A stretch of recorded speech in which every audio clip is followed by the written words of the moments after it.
Welcome back to Asinine Radio, a weekly podcast where we talk about music, and, well, that's pretty much it. So, let's go!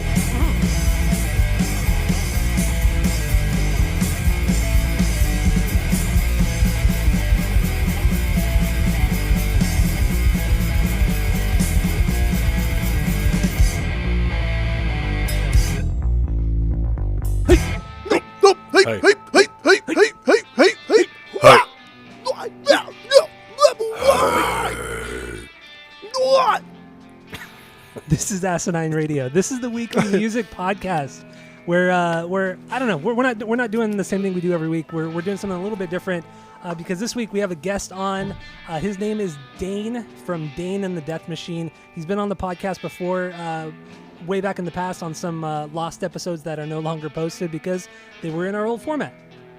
But we do also have another episode that I ended up reposting a few months back. So go check it out if you want to do that. But also keep listening.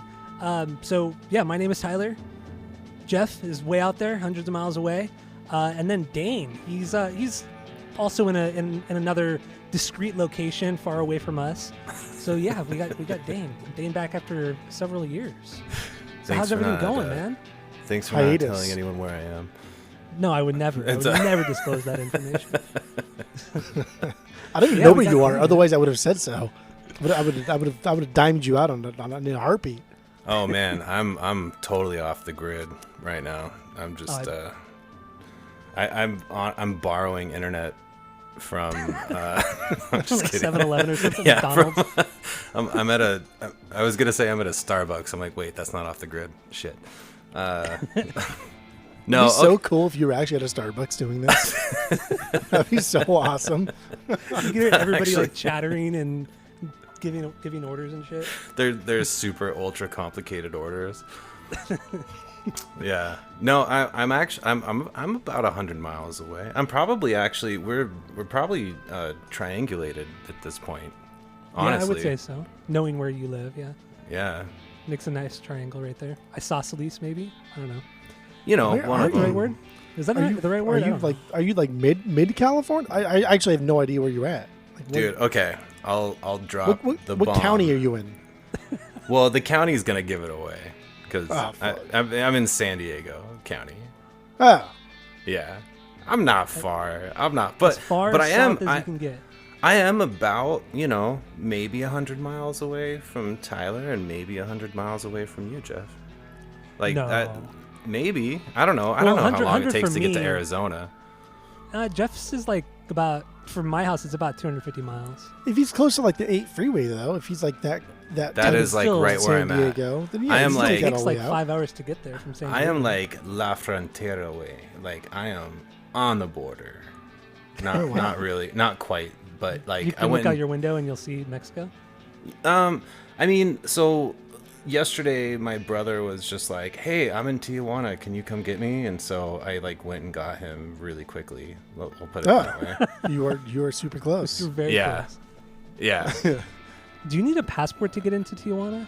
I mean, I know it's Mexico, obviously, but yeah, you do right now. They do. Oh.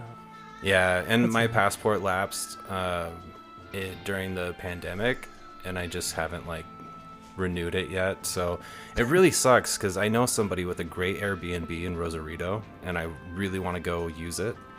And I'm gonna have to wait like several months for my passport, and I have to like go and get a passport first, which I haven't done. Yeah, it's always a pain in the ass.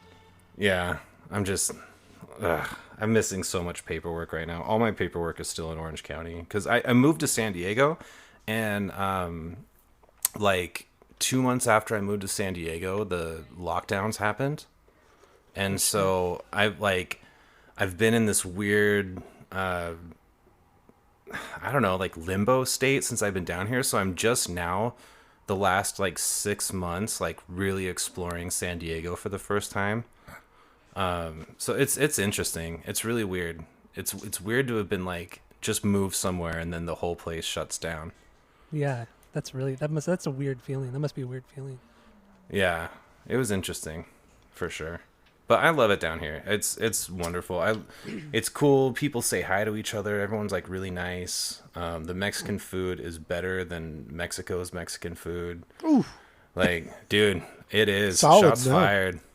I'm from Arizona. I mean, I'm not from Arizona, but I live in Arizona, and it's difficult to find any kind of great, authentic cuisine outside of anywhere besides Arizona because there's no culture here.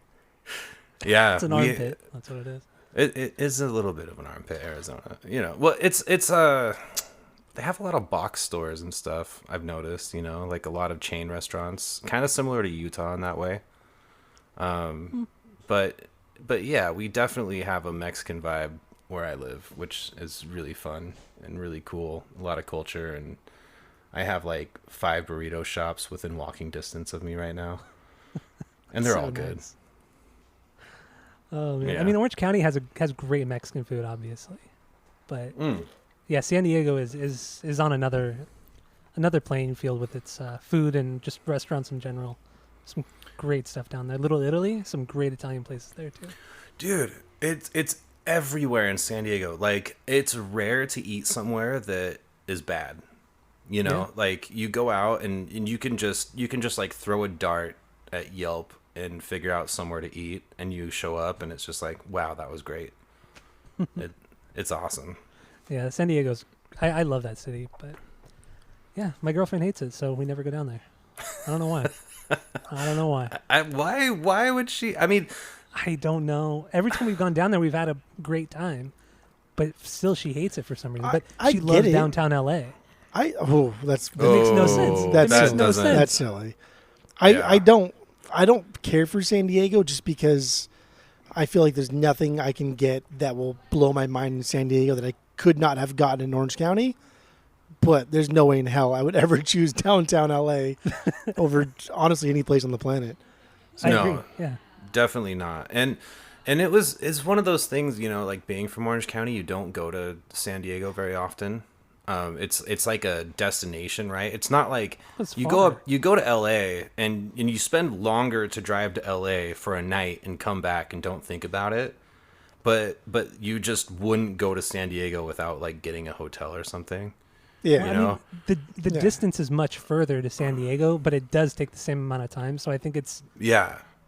weird. I get what you mean though. So it's weird, and everyone from San Diego thinks that everything north of San Diego is LA. Like they don't go to Orange County. Like I don't think people in San Diego know Orange County exists. Like I really don't think they do. It cuts off at the boobs in Oceanside. Yeah, That's I mean, what I well, oh, dude, once you hit the boobs, like you've gone too far. You're in no man's land. You know what I mean? Like, I feel the same It way is about no going man's past land. the boobs. I feel Yeah. like, oh fuck, finally Well- we're getting somewhere. and before I started dating Taryn, right? Like every time I'd go down to San Diego and I'd pass the boobs, I'm like, oh, I'm there. I'm ready to go. And then it would be like another hour, and I'm just like, Another oh god, hour. like. Like you have no idea, you know, and now and so also in Orange County you drive like at least a half an hour to get anywhere, right? Like Yeah. round trip. And now that I've been in San Diego for so long, if something's like 15 minutes away, I'm like, oh, dude, that's like, I don't know if I have it in me. Like, It takes me like 15, 20 minutes just to get to a Target. And I don't even live that far from a Target. So it's like going to Target is a big deal because, yeah, it takes fucking forever just to drive to Anaheim Hills from Yorba Linda. It's stupid. That's what I'm saying, dude. And I always made fun. Like when I lived in Utah, I made fun of everybody because, like, I tried to get people to drive downtown to come see our shows, and it's like 10 minutes to get to a show, and they're like, "Oh man, I just it's can't." nothing. Like that's so far, and I'm like, "You are being such a crybaby." Like it's 10 minutes. Come on. And When now we would all, we would drive out to, the Whiskey in Hollywood, or the Viper Room, whatever, For and one it would night. take us, and it would take us like an Turnaround hour and a half trip. to get out there and not even Yeah. complain about it. yeah, Come home it's after the so show. normal. and then you're driving home at like 2 a.m, right? Like just like this is great. Like There's nobody on the freeway. That's the only time there's nobody on the freeway. Oh man, I love the drive from Orange County to LA and vice versa at like 2 a.m. because there's no one on the freeway and it's just awesome. Yeah, it's great. All right. Well, now that we've become a very regional podcast where nobody's going to understand what the fuck we're talking about. Yeah. Everybody knows LA and San Diego. Dude, the greatest fucking singer of all time is from the San Diego County area, right? From Poway, California. Oh, yeah. Tom DeLonge. Tom DeLonge, right? Friend dude. of the pod. The Blink Boys. Yeah, come on. Yep. They're all from San Diego. And one of the best bands that I ever played with, who unfortunately they never made it big. They're called First Wave Hello. Their awesome album, The Lord and His Penguin, is only available on YouTube. They're from San Diego. Highly worth checking out as well. What kind of music are they? Do they play or did they play? It was like a really emo Radiohead. Oh, if that's that right makes up Jeff's sense. alley right there. Dude, I instantly just loved everything you just said. Dude, I will send you a link. I think you're gonna love it. It's Sounds so good, good. I actually have like Radiohead notes in your album, and I have more emo Radiohead in your album also in my notes. So Oh that'll be fun yeah. to bring up later Oh on. yeah. I'm excited about that. I got some comparisons too, or some things that I think you sound like too. But yeah, well, we'll definitely get into that. So yeah, if you didn't know, obviously Dane, he's a musician. He sings, plays guitar, bass. I think some synth on this record. You kind of do it all, and you've been doing this for probably 20 years now, right? Almost. Yeah. Actually, shit. Well, my first album is just a few months shy of 20 years in my band Half Step. That was Dane the and more Death like Machine. rock band. Yeah. And we're actually going to be re-recording and re-releasing some of those songs as Dane and the Death Machine soon. So that's a little sneak peek of things to come. So that's going to be fun. I like it. So on a quick side note, are you ever going to re-record the I Am Alpha stuff that you and Wes put out? Oh my God. What was it, like 04, 05? You put that Yeah. Oh man, that had to have been like. That was the end of 05. our high school career. So Yeah. that was I think it was like, and we met you, I think, in 2005. Yeah. Because I met Wes in 04 when he came to our high school, and then we met you through Wes. Yeah. So. Oh man, the I Am Alpha stuff. To tell you the truth, I don't even know if I'm good enough to play that anymore. Oh, come on. That was when I was at like peak guitar player performance. And There's some good stuff there. Huh? There was some good stuff there. Some good songs there. Dude, that was super fun, super high concept. If you remember, we were soldiers from the year 2033, I think. Anyway, some distant point in the future that came back to warn humanity against the dangers of robots. And on stage, we would like smash toy robots, and we'd call them the Electro Sapiens, and the Electro Sapiens must die. It doesn't matter what kind of blood you have in your veins. It's whether you got wires or not, motherfucker, you know? And man, that was fun, but we'd have to relearn those if we were going to do those again. But I definitely would entertain that thought. And Wesley actually plays on DSM-5. Okay. So he's the only other musician on DSM-5 for three tracks, I believe. So we're in cahoots again. So it's very possible. Very nice. So if anybody listening, DSM-5 is the new album that you just put out. Where's Wes? Where's Wes living now? He's in Houston, H-Town. Oh, okay. Nice. Yep. So it's just you two on it. So I assume all the drums on this record are programmed, right? Yes. Or they're the loops from GarageBand, I think. So used Live Drummer for the drums, which is it's like a if you're familiar with Live Drummer at all, it's programmed drums but highly customizable. Okay. So it's like a bunch of loops that play in real time, and then there's this whole art form that Alec actually showed me. And so Alec has been a member of Dane and the Death Machine for a long time, and him and I are actually working on some stuff right now as well. And he showed me how to like really make the most out of Live Drummer, and so yeah, they're programmed, but man, they sound pretty good. They don't really sound like they're programmed too much. No, they don't. I mean, I kind of thought they might have been because I'm so used to hearing the loops on GarageBand. So there were like certain little nuances that kind of reminded me of that. So that's why I asked. And I wasn't sure how you would have. I mean, I guess Alec or whoever could have gone into a studio and recorded, but I figured you did it all at home. So, dude, recording live drums is such an undertaking. Like the mic placements, all that shit. Yeah. And just having the space to even play a drum kit at all. Oh, there's that, yeah. You know, like, so, yeah, it's just the easier route. So I think most of what we're going to be doing moving forward is going to be program drums. Okay. But it's actually interesting because we're re-recording An Absence of Beauty and Light, which is one of our EPs that is a live EP. And we're going to re-record it and do it like a, proper studio kind of thing. Yeah. And Alec has been actually programming the drums he's been like hand programming the drums to match exactly what he was playing. And it sounds amazing. Like, I'm so excited. That's awesome.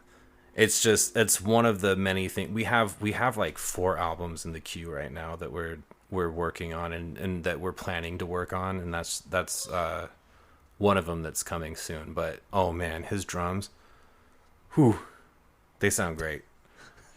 Very nice, very nice. Yeah, I'm excited to hear it because it sounds like all the stuff's going to be pretty different. I know you said some of it's going to be re-recorded stuff, but you also said some of the stuff's going to be fresh. So I'm excited. Yeah, I'm excited for it. There's one album that I'm working on right now that's I'm not sure if it's gonna be like a full album or an EP necessarily, but I'm already a few tracks deep into it.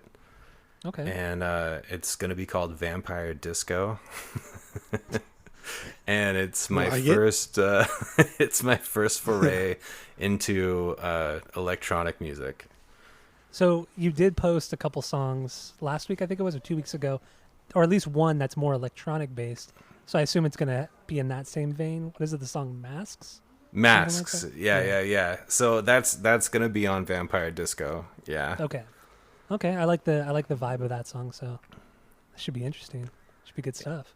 It's going to be really interesting. So far I've been making all of the songs within like 4 to 5 hours. That's fucking fast. And I'm going to try to keep it to that.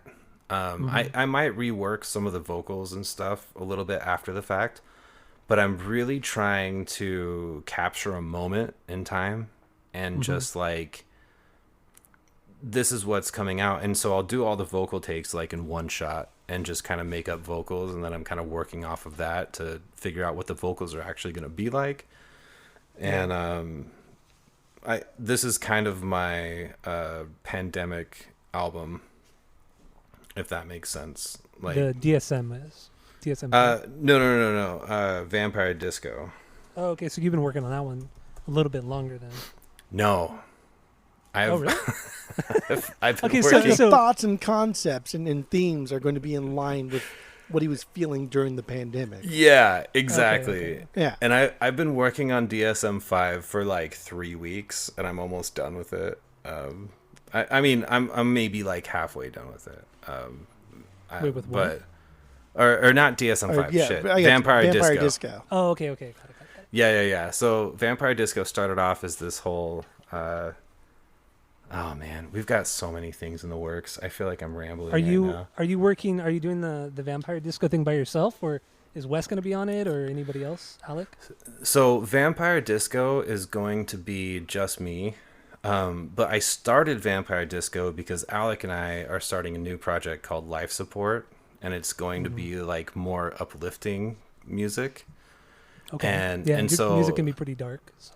yeah, and I've never done anything like uplifting and positive, really, you know. And I'm in a pretty happy place in my life right now. Contrary to what DSM-5 sounds like, I'm actually like in a really great place, and I'd like to make something to kind of reflect that. So Alec and I are working on that, and for some reason in my head, I'm like, well, electronic music is just like happy by default, you know? Like, how can you make sad electronic music? Totally for like just not thinking about Nine Inch Nails at all, right? Like, just like blocking that out of my head. Like, yeah, electronic music's happy. And so I started messing around making some electronic music in preparation for Life Support, and ended up making like the most gothic thing I've ever made, which was Masks. And now I'm making this Vampire Disco based off of Masks. And that's this whole just like lockdown kind of vibe, and it's so far it's just like the most gothic Dane and the Death Machine stuff that's ever come out, and very shoegazy. Nice. And a huge departure from the grunge. Yeah. I mean, yeah, you've done mostly the acoustic kind of grungy stuff through most of the albums and stuff that you put out. At least that's what I get from it. Yeah, but that's like all of it. Yeah. All right. Well, so let's jump into DSM-5. Well, first, what does the name mean? You're not even gonna do you're not even gonna do like first or origin stories. I mean, we can't. First impressions. We can do that. Are there stinkers? Like, just because he's our friend, like, we should still okay. follow format. I want to hear it. I want to hear the format. Do the format. You know, I want to hear it. So normally what we do now is whenever we do an album, we bring up if we ask if there are any stinkers, or if we think any of the songs are stinkers, and we also give our bangers. Origin story yet. I know. I'm getting to that. I'm getting to that. That's always Is your first time? This is my first time. That's why I'm all over the place. I'm not used to having people on here. I know. I'm not used to having people on here. But before we do that, we usually give our origin story with you, or with the band or the artist and the album, and then we give our first impressions of it as well. So okay. I guess we could jump into that first. So what do you got, Jeff? I'd love to hear this, yeah. What do you got? Are you talking to me? Yeah. You're the Jeff. You are I'm not talking to Dane. He's the one who made the fucking record. What is Dane's origin story with Dane? Gotcha. Okay. Yeah. No, I tell this story a lot on the pod. It's with Wes. I met Wes in drama early on in high school, maybe like mid high school, I guess. And my fondest memory of hanging out with Wes was we ditched school one day to go behind Stater Brothers, and it was me, Wes, and some other fucking guy, I don't remember, but all they did was smoke cigarettes, and I didn't smoke cigarettes, and I was like, okay, this is really, really fucking boring. So I walked back to school because I missed like one period, and I was just like, this is boring to me, and I just didn't want to do it. But after that happened, like Wes and I became decent friends, I guess. And Tyler, I already knew Wes at that point, but I did not meet Dane, I don't think, till fucking years and years after that, right? Like, I don't think we met till 2010-ish. Like, actually formally introduced until many years after high school. Really? Huh. But maybe 2008 Bitchin' Tour. But I do remember seeing you guys on the stage at Esperanza, I Am Alpha, playing music, and I was like, fuck, man, like, this sounds like what I like about At the Drive-In at the time, right? This is At the Drive-In already dropped Relationship in early 2000s, and now I'm watching these guys on stage throughout these fucking weird chords, throughout these like eclectic leg shakes, and I liked it all. So that was my true introduction to you, to Dane, to Wes, to everything. And then it kind of just extrapolated from there. But I don't think we actually formally hung out, met until many years after high school. In high school, I'm saying I graduated 2005, so many years after that. Yeah, I think it was after too. I think it was at the train station. Yeah, because you used to play at the train station a lot. Yeah. Yeah, the I Fullerton think train that's station. when we met. Yeah. That could have been it. Yeah, because I used to bring people to the shows. I brought my girlfriend once. You I brought me. That's why I brought went. you. I brought a friend of the pod, Annie. I brought her a couple times to the station. So Oh yeah, man. those I were good missed the shows. train station. Yeah, that was great. But Well, damn, dude, what? Jeff, you just made me feel super cool. This is it's just I don't know. Like Orange County was just so rife with great music since inception, really, since the '60s, '50s, since Richie Valens in the fucking late '40s, early '50s. Like Orange County is just so rife with great music that like we were spoiled. We were spoiled. Oh yeah, we had so many great Completely bands come through. spoiled. Yeah. And growing up, I mean, personally, I'm from, Tustin, Irvine, Newport area. So growing up with Thrice, too, Oh, was Thrice, of course. was a whole thing. Yeah, I mean, watching them rise, watching that band go from Identity Crisis playing Chain Reaction, not even full, to, Visu, or I mean, even, Artists in the Ambulance was that. I feel like that was when they really blew up. Was with Artists. They were With playing Artists, huge ass- dude, huge venues. Artists is when they blew up. But so one of my buddies was a guitar player at the time, and he was taking lessons from Tepe, the guitar player for Oh, no Thrice, shit. for anyone who doesn't know. Yeah. And after Vesu came out, he was like, I can't teach you anymore. Like we're like taking off now, and Yeah.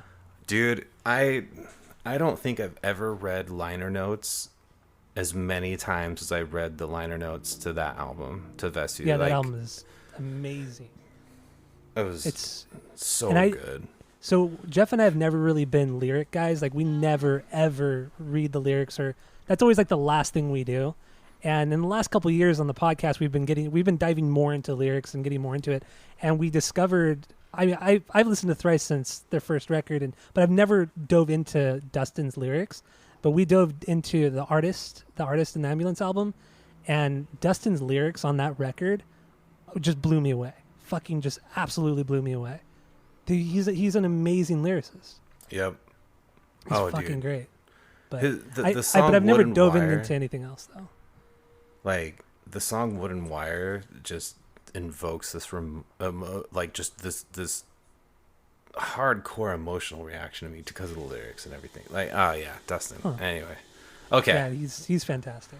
Yeah. But yeah, so I mean, my origin story, Jeff already kind of touched upon it, was through a mutual friend of ours named Wes. He came to our high school, I think junior year of our high school career, and then he became friends with me and Mike Grant. I don't know if you remember Mike Grant, the guy who played drums, kind of shorter guy. Did he have a fro? No. And He Did always he had, stitch he was his always clothes clean on? cut. Dude No. was like, that dude was the best drummer I've ever seen in real life at that Yeah. time in my life. He's Wait, a did- fucking sick drummer. But did you guys know Danny Gast? Yeah, Danny, Yeah. Danny was really cool too. Because that was our drummer for My Alpha, and Yeah. well, Mike actually might have played with Dane and the Death Machine for a minute. I don't know if he Is did. he a bigger dude? No, he's short. He's maybe like 5'4". Okay. Yeah, he's a short guy. I don't know. He's had kind of like health issues through most of his life. I don't know if you remember Wes ever talking about that, but yeah, he had some major health issues growing up and stuff. But no, killer fucking drummer. I don't think he plays anymore. He lives like in Georgia now or something. But yeah, dude, great drummer. But anyway, yeah. So we met Wes, or Mike and I were friends with Wes, and then you came around our senior year, so like '05.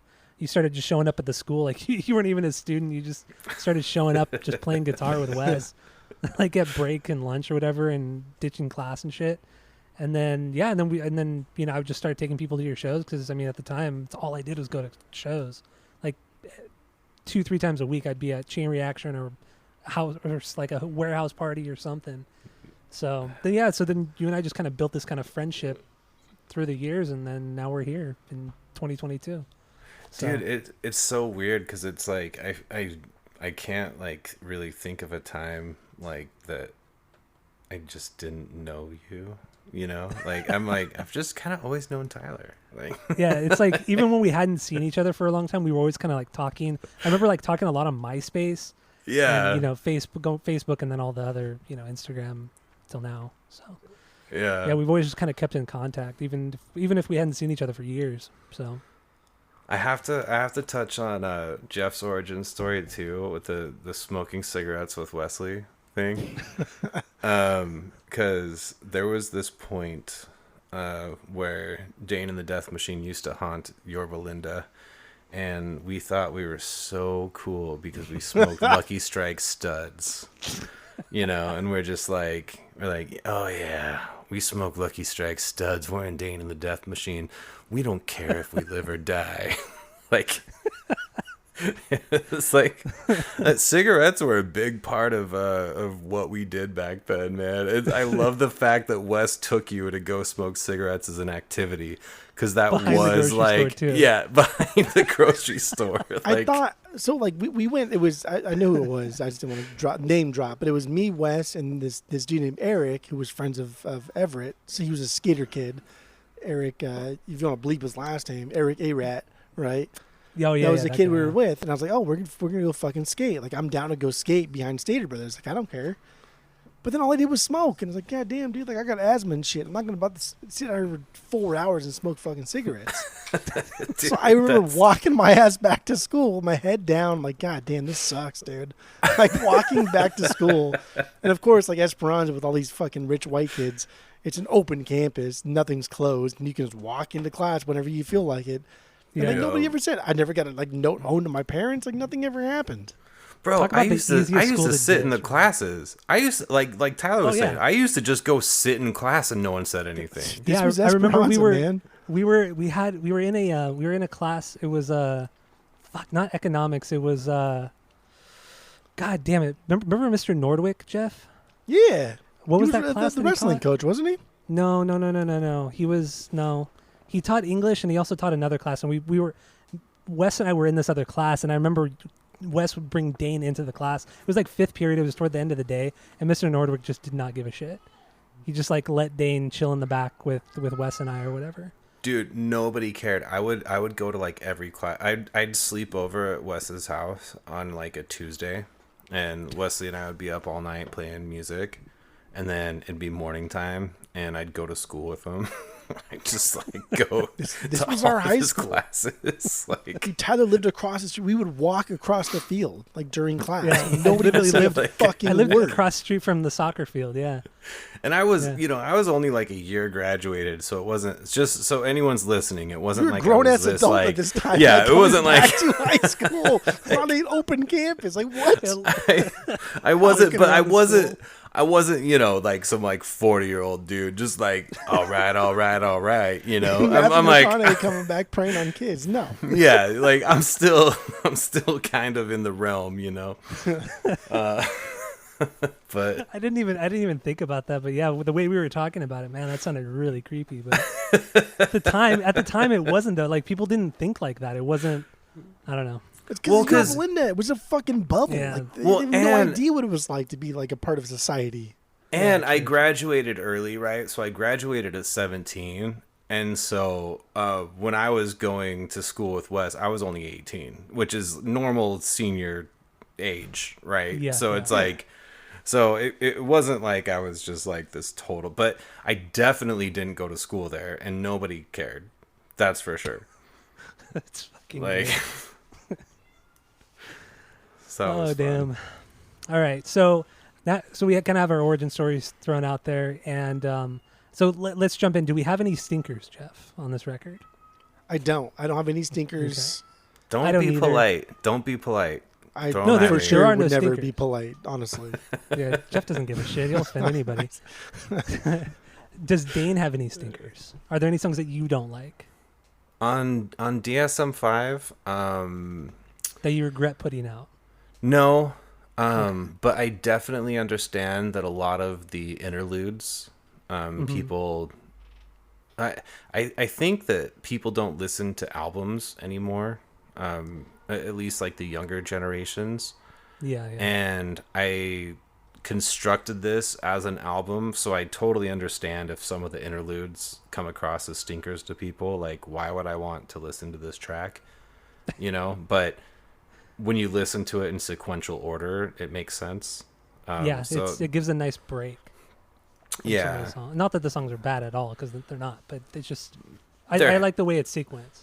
And it kind of ties them together too. You know, like there are, for instance, like from Words of Power into Telepathy and Awkward Silences. The purpose of Words of Power is to actually transition from one note into another note, so I can play, Telepathy and Awkward Silences in this other key, and it makes sense. So, I did tie the album together that way. But I understand if some people think those are stinkers. We are getting into territory. Like I feel like we should just do this track by track. Yeah, we could do that. As opposed to how we normally do with like banger by banger, because this is I didn't understand most of the lyrics, and I tried, but there's no Genius to back me up. There's no Google to back me up. So iTunes has them. Yeah, so does Spotify. When you go into Spotify, Jeff, when you play a song, you scroll down a little bit, the lyrics are there. I did on my MacBook. Sorry about that. Oh, okay. Because I fucked up buying a $1,000 fucking MacBook. That's on me, I guess. Yeah, my bad. Maybe Steve Jobs right now is just like, I got another one. Son of a bitch. Yeah, fuck me. Tyler, get from this hell MacBook. Yeah, it's the greatest fucking thing ever. Fucking wasting my time with this shit.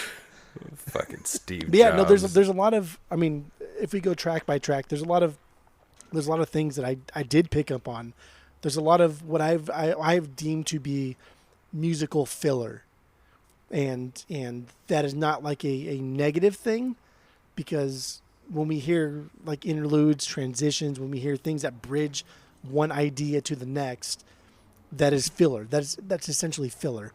But as society, we have deemed filler as bad. And filler's not bad. Like, filler can be great. Mm-hmm. Filler's amazing. Tyler hates French fries, but like French fries are fucking fantastic. French fries are great. French fries supplement a great burger, but they supplement a great burger. Tyler, have you ever had a California burrito? Yeah, I have. I mean, who hasn't? We live in California, you have to have it. What do you think? I mean, I would get it without sour cream and guacamole because that's disgusting. But you'd keep the French fries. Yeah, I'd keep the French fries. Yeah, you got to keep the French fries. But it doesn't tortilla, baby. That's all I want in my California beans burrito. in a tortilla. Is that what you said? I would never put. I love French fries, but I would never put French fries in my fucking burrito. I'm not a monster. It's a California burrito, Jeff. Silly boy talk. You've never done that? Talk. Of course, I've done it. Wiener Schnitzel did it fucking 10 years ago. 15 years ago. Schnitzel. I know. We're referencing all this like great Mexican food, and you're like, yeah, Wiener Schnitzel had a California burrito. Yeah, Jesus Christ. You putting potatoes in a burrito like it's something new. Come on. That's a breakfast. What you're describing is a breakfast burrito. Just in dumb form. Because now elongated pieces of potatoes. Anyway. California burritos rule, just in case anyone's wondering. They're amazing, and they have French fries. Okay. Glad we cleared that up. We cleared that right up. Yeah, absolutely. I don't know what these guys are talking about.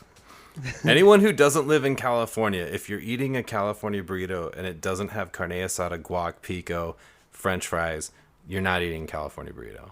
Go home. All the staples of basicness of Mexican food. Besides the French fries, of course. Well, because that's French cuisine, which elevates it to California levels. I don't think French fries are French fries French. There's no way they're fucking of course. French. That is classically. That is classic. That is classic. That is classic French cuisine. They're all about like bechamel and French fries, no dude. Fucking way. The French made French fries and made them after. Guess what else they made? Guess what else they made? Guess what else they made? Belgian waffles? Well, no. Ketchup. No, they didn't. Really? Yeah. I don't eat ketchup, so. Ketchup is a French sauce. I had no idea. I always just Yes. assumed it was like German or something. No, man, Wow. those French are crazy. It's not like you're gonna make Yeah, French fries no. and then not make ketchup. My Well, yeah, fucking you can't eat French fries dry. one Google search here is French fries are disputed to be from like Belgium or France. I'm Okay. fucking surprised. Well, I'm definitely joking that French fries are from French, but ketchup is totally that's some French shit. Just gonna I don't know. fact check Google right it. Google it. Fact check me. I might be totally wrong. Do it. I'm Ketchup- excited now to that see. Ketchup is UK. There was already. Did you something- Google it? Did you Google Yeah. it? I'm already in the Google thing here. I mean, I'm when I say Google, I'm just going on to Wikipedia, which is Okay. the end all for all information on Earth because it's Okay. always factual. It might be from the UK, but one thing I know for sure is it was based off of a fish sauce. That they, I feel like you're just making things up. Now. Are you just I making am. Are you just saying? I things kind of now? am, yeah. I'm not gonna lie. I'm totally just kind of winging it right here, like based off of years of hearsay. Fucking Gordon Ramsay over here throwing down like food facts. I just cannot believe that like French fries actually could possibly be from France. Like that is so. Like God, they're so up their own ass. Like you name one of the most popular side dishes on earth after yourself. You fucking conceited little shit. That's so irritating to me. I'll still eat them because they're delicious. Well, Fantastic filler. that's why we moved the name to what was that, like 2001 when we declared it was Freedom Fries. Oh yeah. Why That were we never even That was the against? thing. Why were we so mad at France when we had to just be like, fuck you guys, we're taking fries back? They didn't bomb the trade towers. That was Bush. Oh. Damn. That is controversial. Oh, it's so They were not. bombed Everyone like knows. earlier before that anyway. That was Clinton administration. They got Yeah, bombed before. everyone knows that 9/11 was an inside job. Come on. Yeah. And ketchup was made by the Chinese. And then taken to the UK. All right, I'm making stuff up. All right. We're I don't getting know. derailed here. Our moderator is man. not honing us in. Really? Who's the Oh, yes. moderator? Who the fuck Come is the on. moderator? Tyler, You're obviously Tyler, the fucking help us out. moderator. Like, come on. How am I the are you- moderator? Are you, Wait, are you daft? Come on. When was I tasked as being the moderator? You're the, It's your pod. I think you're the Oh. only one who's not a dad, which makes you equipped to be the moderator. Which makes you 100% impartial to all judgment calls. Yes. So. This is how we elect people in the United States. It's just like, do you have That's kids? true. I don't Alright, have so any kids. You're in let's- charge. Let's get into Immersion, the first track. Okay. So there are several songs here that remind me of Deftones. A lot of Deftones things. With the way you sing, kind of the way that the with the dissonant guitars and everything like that. Not so much the heavy stuff that Deftones does, but more the ethereal, dreamy kind of stuff that they do, post like 1999. Okay, like So a little Team Sleep, maybe even. A little bit of Team Sleep, yeah. But Team Sleep don't. I guess that's actually a good comparison. That's Or the like, next album. Or I don't know if you've heard the other band that Chino does called Palms with the guys from ISIS. Yes, Palms Yeah. is very good. Some of the guitar work on this record reminds me of the guitar work on that Palms record. So Okay, I don't know. well, yeah. It's kind of what I got. But then I also, Jeff mentioned Radiohead earlier. I do hear a lot of Radiohead, but I try not to think about it because I don't really like Radiohead. So there's Fair. that. I try to avoid Radiohead at all costs. For the most I mean, it's I mean, it's interesting that we're like extrapolating different. Because I didn't hear any Deftones here, but I don't listen to a lot of Deftones. True. I did hear a lot of Radiohead here. I even heard some fucking Get Up Kids. I did hear some Thrice. There's a Wow. lot of bands that I heard like in this whole thing. So it's interesting that we're like kind of like extrapolating different bands that we've heard Yeah. of, just because we listen to a lot of them. We do, and we all kind of like this. Generally, we like the same kind of music. So Yeah. we're all going to kind of be inspired by it, and we're going to notice these things more. So that's all anybody does as a musician anyway. We take from our influences. So My Yeah. my Makes sense. my my thought with this was like Tyler and I like say what we think about this song, and then you say that is nothing what I thought of when I did this song, or it was like, oh yeah, that's exactly what I was going for, because that would just be kind of funny if we're totally off the mark, or if we're kind of like in the same ballpark here. Okay, I can do that. Yeah, yeah, let's do that. All right. So, yeah, what do you think? What was kind of your inspiration with this one? Are we going with Dane first? Or are we? Or I forget. Yeah, Jeff. So what else do you have on this? Like, literally. So like right off the bat, we're getting that twangy tone, right? Mm-hmm. I'm giving you so much credit because I think there's like subtle kind of like Middle Eastern-y vibe here, and we're going to hear more worldly influence throughout the rest of this album. There's several songs that have other kind of kitschy sounds to it that makes you think that is from X place or that is from Y place. And anytime I hear spacey vocals, right, that automatically reminds me of Radiohead. I'm all in it. I'm all for it. I love it. I like the percussion. It's minimal. Don't need like a lot of fluff. I like the snare sound, and I know it's all programmed stuff, but still you can program things to be louder and quieter at certain points. You can program things to be faster, slower at certain points. And these are still things that are in your mind. You have complete control over what the drummer is doing. So this is essential, like, for lack of a better phrase or descriptor, you have hired a session drummer because you are telling them exactly what you want them to sound like. And that is what's happening here right off the bat in the first fucking minute, like the first minute and a half. Yeah, thank you. I actually that's cool that you said that, because the drums and the bass specifically on this track I'm really proud of. I feel like it nailed a very spacey a feeling of immersion, you know, like that's what I was going for. A lot of moments where the bass I feel kind of really cuts through and kind of shines. So just the bass tone and everything associated with that, it cuts through really well. Really nice.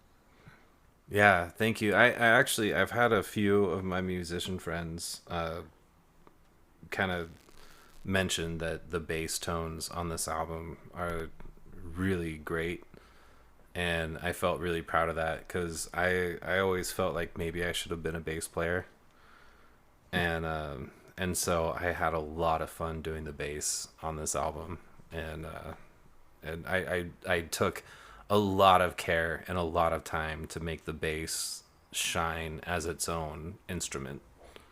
So yeah, that's cool. Thank you. If there was like a couple things to take away from this album in its entirety, the main thing that I took away was contrast. And I will go over that with almost every single track. There's such fantastic contrast in this album.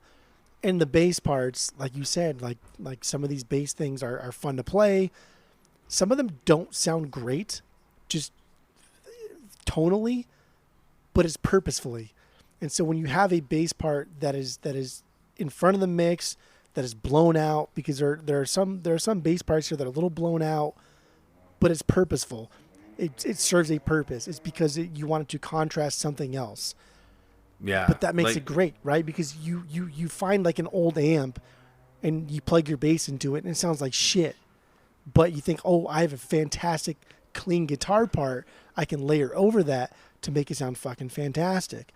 So when you think like a bass part does not sound well on its own, and it won't, but you contrast that with something else, either your vocals, the drum parts, the other synth parts that you're laying in, the cleaner piano parts, the guitars. Like, I think this album, for me, the biggest catch was like contrast, and that's what I love most about it. Hell yeah. I agree. You're good at doing the highs and lows. I'd like to hear a lot of the highs and lows between the instruments and everything like that. Even vocally, when you double track the vocals, or you do multiple, I guess, tracks of your vocals, I do like when you really do the high and the low on that together and play it together. Like not the next song, but the third song, there's some of that there. So, but we'll get more into that soon. I will say though, maybe we shouldn't play any of the songs because just in case we don't have enough time. Is that Okay. okay? Because I just feel like, Or if we're going to go through every song, or if there's a certain song you want me to play a part of, I can do that. But, because some of the songs are like, 6 minutes, 4 minutes. You can always just say, like, we're going to play this and then not play plug it it now, in, but or play plug it it in later. after. Yeah, I could always do that. Yeah.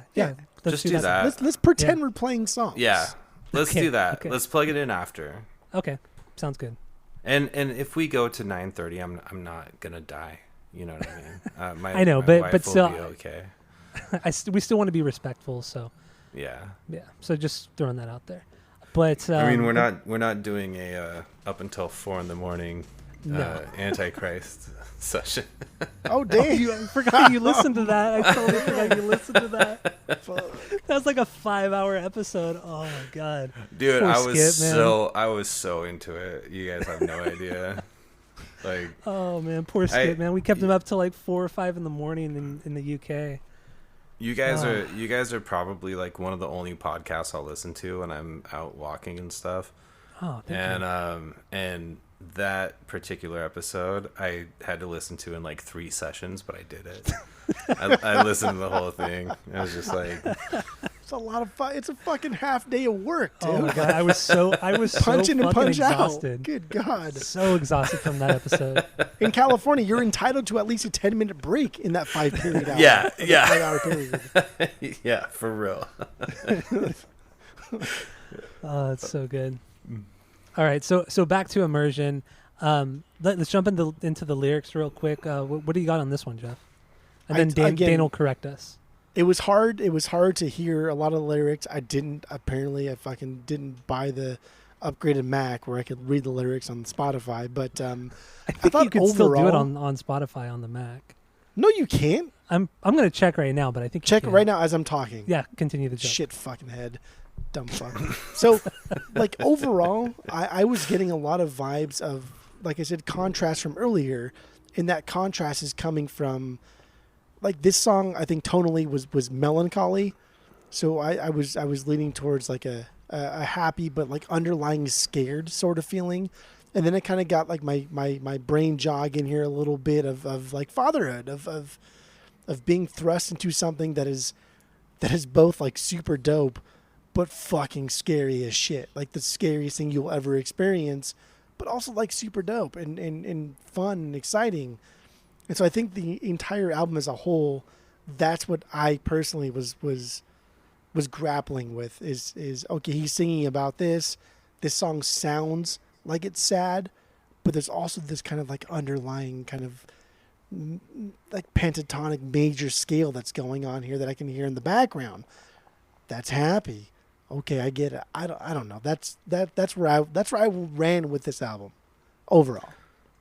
Okay. Dude, that's actually super interesting that you picked up on that, because the majority of these songs are actually older songs. And so the majority of these songs never had a chance to be properly recorded for whatever reason. They just like never found their home.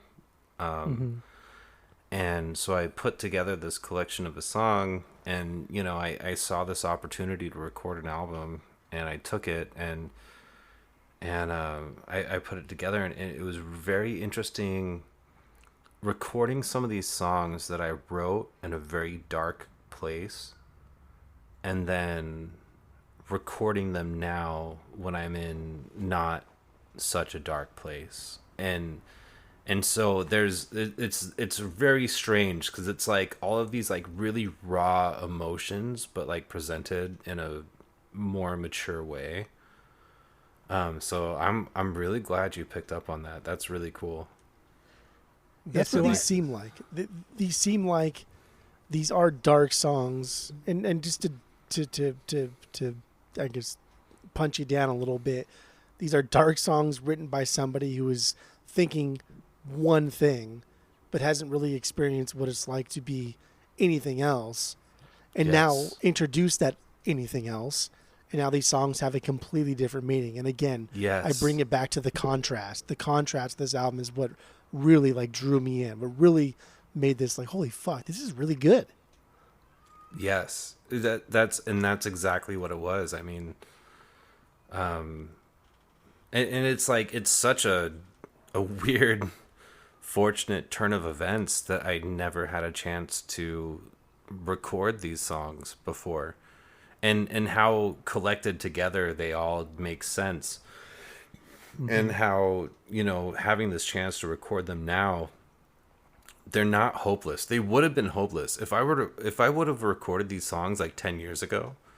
This would have been an album that would be probably unlistenable. It would be like so dark and depressing.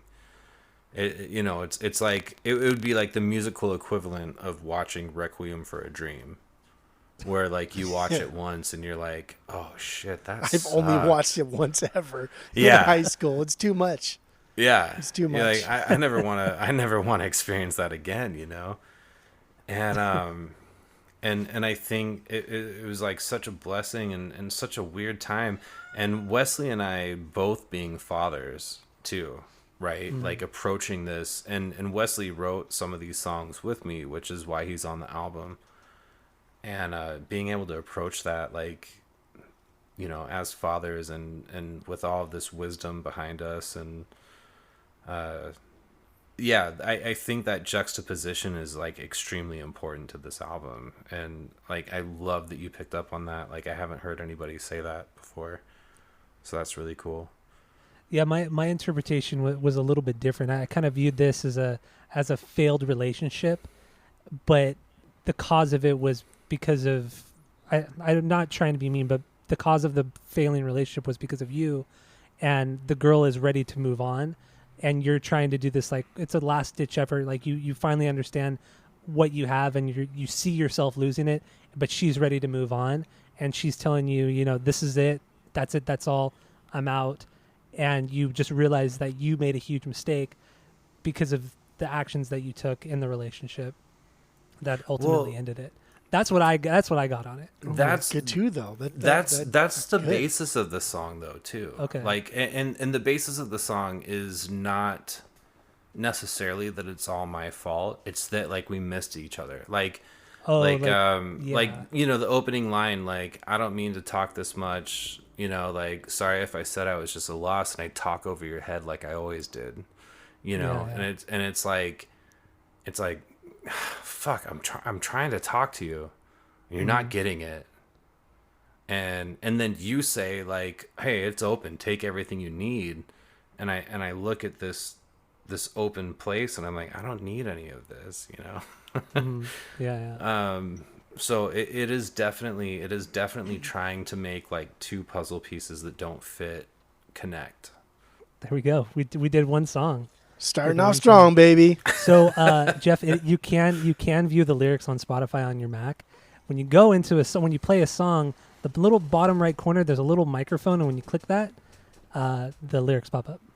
So I didn't even know how to do that. Thank you, Tyler. How the fuck would I fucking know that you click the fucking microphone? Well, I didn't and know. Fucking lyrics pop up. I didn't know until I looked just now, but I figured it out. That really chaps my height. I'll tell you what. I tell you what. What the fuck does that microphone? Microphone in any other capacity means I'm don't going to know. record your voice. Yeah. That's What are you talking about? I'm doing it right now, and it totally does do that. It's so annoying. Oh my god. Piece of shit.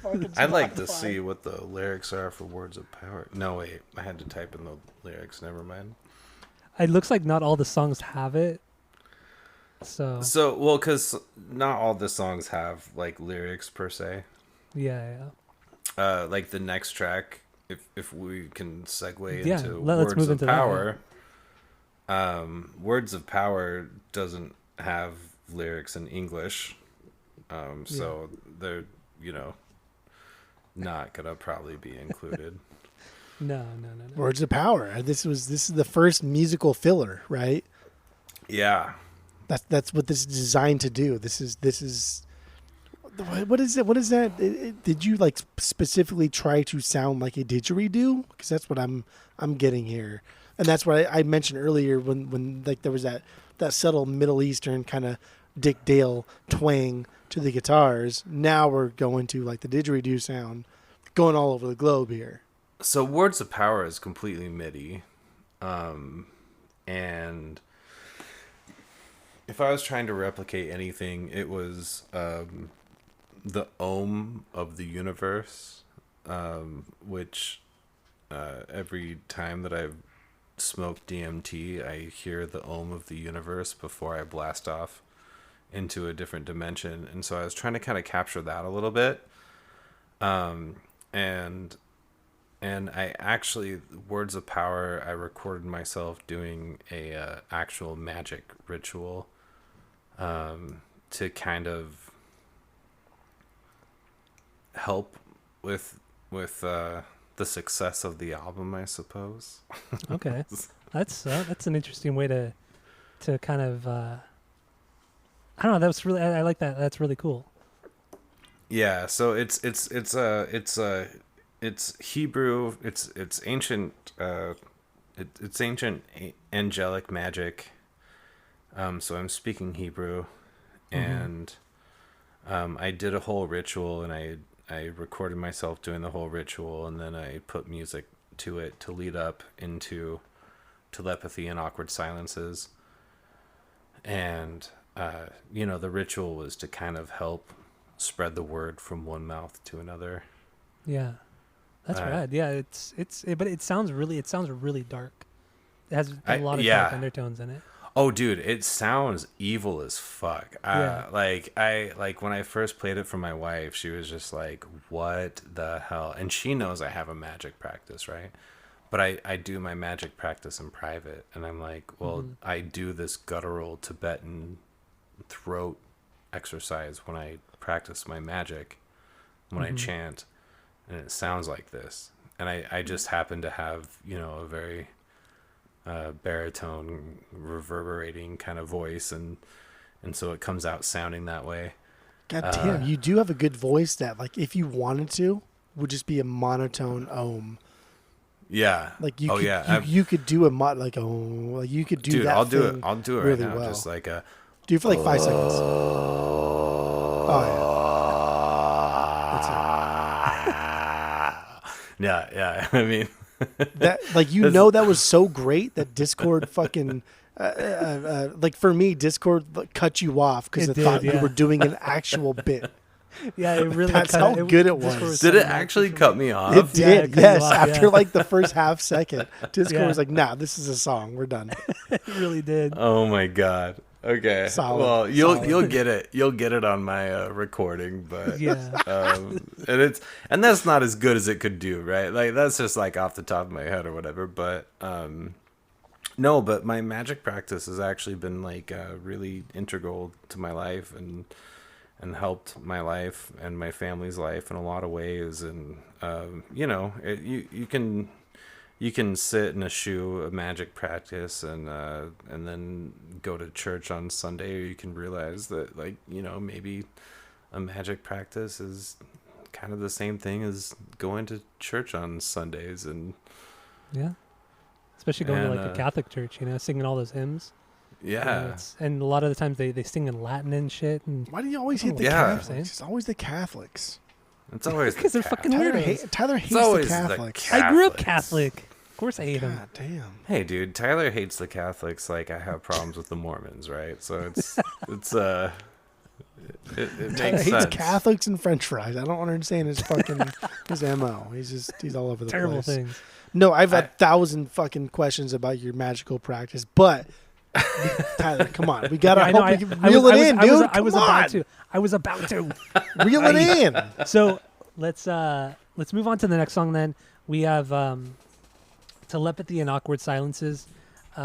What do you have on this one, Jeff? This was my favorite song. Yes. Okay. Yeah, I'm not even gonna do. I'm not gonna pretend. This is my favorite song. I like the feedback. It's too loud to be like an accident. Like I said earlier, alluded to earlier, and like when it needs to be aggressive, it's aggressive. This one reminded me of Thrice. I'm not like a Weezer min with I am with Thrice the way I am with Weezer. So this one reminded me of Thrice. It's a slower song, but that hi-hat gives the song some underlying urgency, a feeling of uneasiness. It goes somewhere, even though you think it's not going somewhere. It's kind of like like a hand under your butt, kind of like scooting you forward faster than you think it should be scooting you forward. Yeah. Dude, okay, yeah. I'm not gonna lie, this is probably my favorite song on the album too, so I like hearing that. I love that. I think the vocal layering fucking so dope. Like remember the Velvet Underground shit when they purposely contrasted like the spoken word vocals? Remember when we did the Velvet Underground thing? Like I like that. It's chaotic, but it's a little bit melodic and a little bit nice, but at the same time it's just like fucking wow, that sounds so ugly. But when you really like dig your teeth into it, it's not ugly. It's kind of calming. It's kind of nice. And it was written right around the same time that Vesu came out, and right before When Ammonia Meets Bleach. Actually, this song is super old. Okay. This song is like. Because what did that come out like 06 or 07? I think. Yeah. That record. So this song's like 16 years old or something. Shit. Okay. So how did this song evolve from that? Was it more of a more acoustic based, or was it, or what, or with full band? So we actually have the original recording on Spotify. Yeah, is it on Absence or? It's on Demos. Is it okay? And Wesley and I recorded it in our apartment in Anaheim, and we recorded that song and Telepathy and Awkward Silences. Or wait. We recorded Telepathy and Awkward Silences, and we recorded I Am the Escape Artist. Sorry, the same night. And this was a long time ago, and they were just such powerful songs, and we've been hanging on to them for a long time. And they just haven't had a home. They haven't had anywhere to go, and it is a very. It's a hardcore song. It's a song about. It's a song about losing someone, and it's a song about somebody letting themselves be lost, and trying to pull them back. Yeah, that's kind of what I got lyrically on this one as well. But I mean, well, first of all, I don't know what Jeff said. I didn't really pick up on too much, but I've got a lot of 80s sound and stylings on this song. Not like new wave, but there's something very 80s about it. I don't know if it's like the effects that you use on your voice or whatever the reverb on your voice or what it is, but there's something very 80s to the song, but that I can't quite place. And even the chorus, when it picks up a little bit, I don't think it double times, but the way it picks up reminds me of something else, but I can't quite place anything in this song. But it reminds me of something else, but I don't know what it is. I don't know. This is a really good song. This is one of my favorite songs on the record as well. And kind of piggybacking off of what Jeff said, I really like the double tracking of the vocals with the high and the low. I think it just sounds really fucking cool. And I know this isn't the first time you did that. I think you did it on When Ammonia Meets Bleach on that record. Not Taking Off My Man Suit, or it might have been that song. Or The Dark Side, or not The Ugly Side. The Ugly Side, yeah. I think that's the song you do it on as well. You double track the vocals, and it just has this kind of cool little bit of stereo effect, which is it sounds really rad. So that's kind of what it reminded me of as well. Even though, I think this album is in its entirety, and I'm going to speak for Dane at this point. This is a concept album. It tells a story from beginning to end. Yeah. There are concepts here. There are themes here. There are feelings here. This one, if you took this off of this album and threw it on anything else, this one itself tells a story from beginning to end. It starts with that feedback and it ends with that feedback. But the feedback at the end is a little bit different. It's a little bit more precise. It's a little bit more ingrained in the music rather than the beginning where it's a little more ambient, a little more distorted and kind of like, I don't know what the fuck's going on. There's a ton of fucking layers in this song, but I think there's a lot of layers in the song to where if you didn't do what you did, it would be muddled and annoying. because you don't ever feel overwhelmed because they don't stick around long enough to fight for the front spot. The piano never clashes with the guitar. The bass never fights with like the deeper vocals that you do. Everything has its spot in here.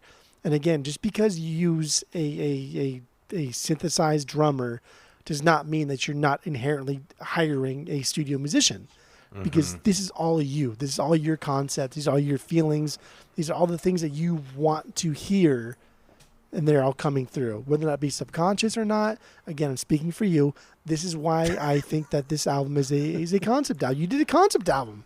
Yeah. I mean, you did. You're telling Dane what this album is about. I'm telling Dane what he did. Yes. You're not wrong either. Like you're absolutely not wrong. This is a concept album. I don't know exactly like who the characters are necessarily, besides the people in real life that this all took place over. I haven't even got to my lyrics yet. But it is a concept album for sure, and I tried to tell a story from beginning to end. So yeah. All right. Well, so what do you have lyrically on this one, Jeff? This album, this song is a story about life, about growing, about developing into something bad, into something good, into something I don't fucking know, something in between. Life isn't always great. Life sucks. Having kids is fantastic, but it also sucks a lot of times. Like, it really does. And this song right here, like, this is sort of like a two-sidedness of feelings, a feeling of order, safety, all of these things that are familiar, but again, contrasted with chaos and uncertainty and things that are scary, the unknown. Like, these are feelings that I'm getting from this song, from the past two songs, from the next 7 songs, 8 songs. Mm-hmm. Like, these are themes that are coming up again, and that contrast of safety and order with chaos and uncertainty. That is what I get from this album. Honestly, I've not fucking got this weird emotionally with an album in a long fucking time. It's weird. It's bizarre. Yes. Like, I can't even remember the last fucking time that we did an album where I really got like emotionally invested. I think like it. You got really into the Thrice record when we did Artists, and you got really into the Atreyu record that we did too, the Suicide Notes and Butt Kisses. Yeah, I think we both liked the lyrics a lot on that record. God, that was a good album. That was surprisingly good record. Yeah, I think there's something honest, no offense, but also deceitful about this album. I think you're putting yourself out there, but also you're holding back something, and I like it. I'm interested. I feel like Vince Vaughn in like Wedding Crashers. Like, you got me a little bit. Like, I'm interested. I want it. Give me more of it. I want to eat it.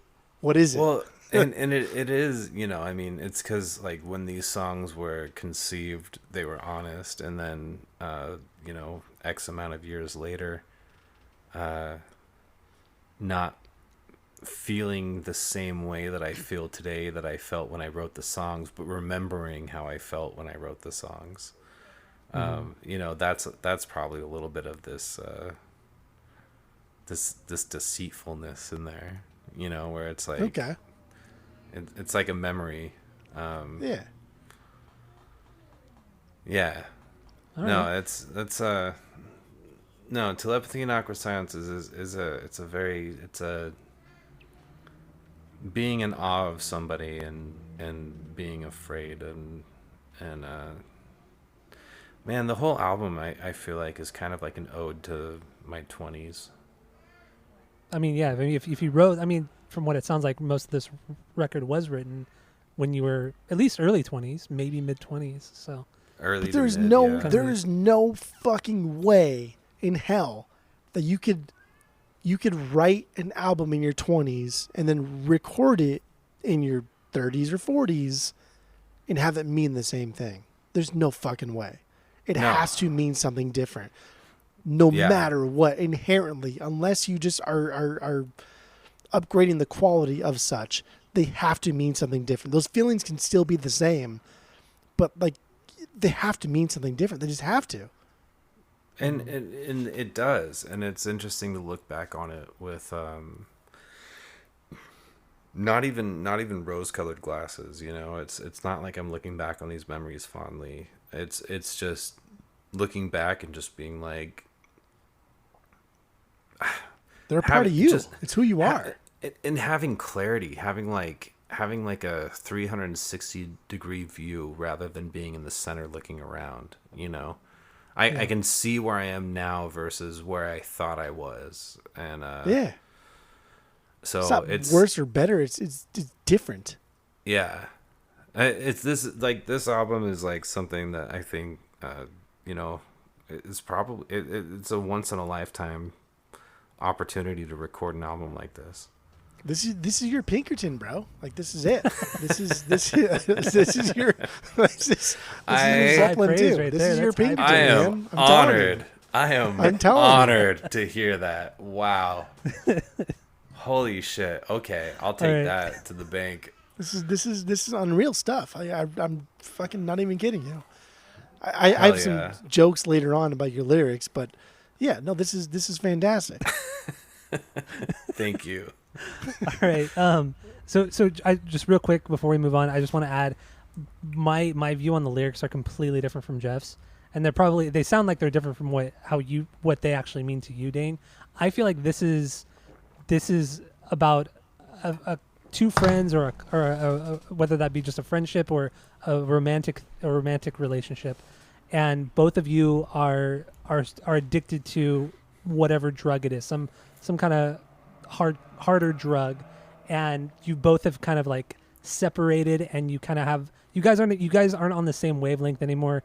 You feel like you're losing sight of who that person was, and there's this distance between the two of you that you're terrified you've lost completely. Like you'll never be close again with said person due to being, I don't know, strung out or whatever it is that broke you guys apart. But I feel like this might have been about substance abuse. I don't know. That's completely just kind of how I interpreted it. But that's kind of what I want to throw out there. Like it's not about substance abuse. I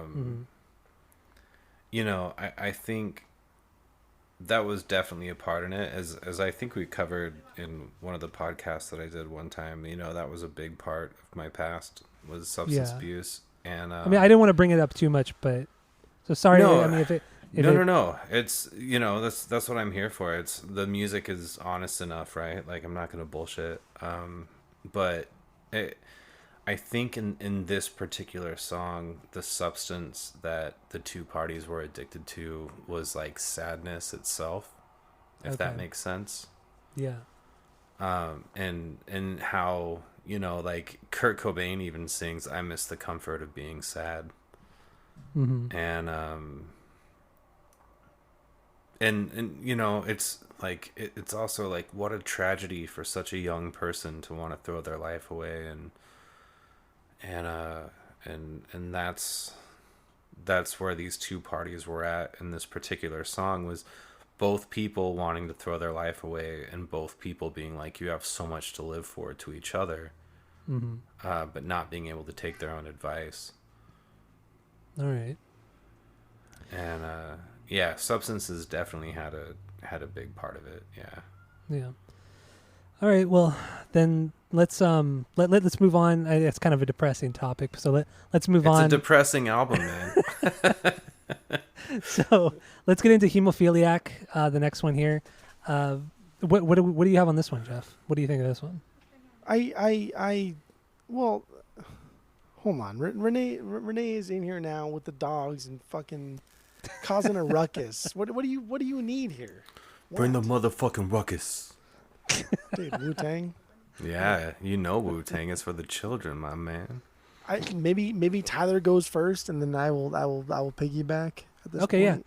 Yeah. So Hemophiliac for me, this has a very kind of like swingy kind of beat to it, and then with the instruments kind of following along with that. It just swings well, and there are points too that they almost remind me of like a lullaby.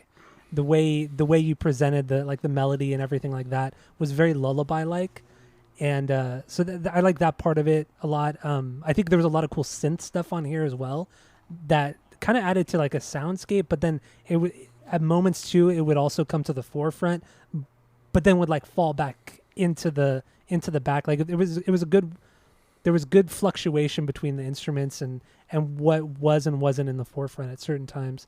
It added a lot of depth to the song. And I think this song Hemophiliac was on, was it Thanatron? Live at Liquid Joe's. Fuck, dude, I can't get any of these right. Dude, we have so many releases. So that's kind of what I got musically on this one. Yeah, I wanted, this was one of the saddest songs that I'd ever written at the time that I wrote it, and I wanted to turn it around into something more hopeful. Mm-hmm. So I'm glad that maybe I did that a little bit. Yeah. Because you know, the chorus is like, I'm still bleeding, but I'm still breathing. And I wanted to focus on the I'm still breathing part.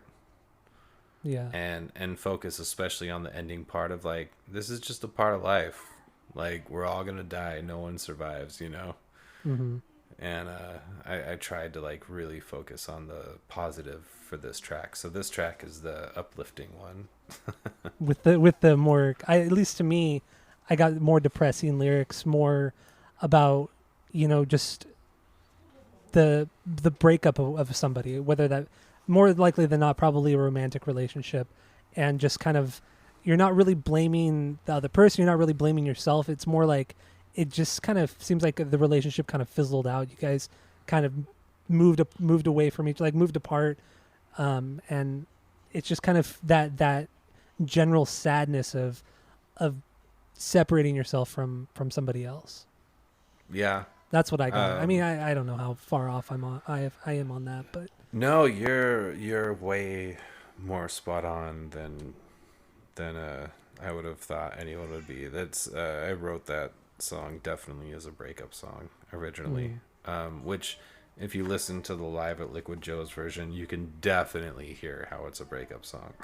It's I went back this week and I just listened to the three, no, I went back and listened to the two albums that I listened to Thanatron, I listened to When Ammonia Meets Bleach, and I listened to what is it, I'm a Pop Star.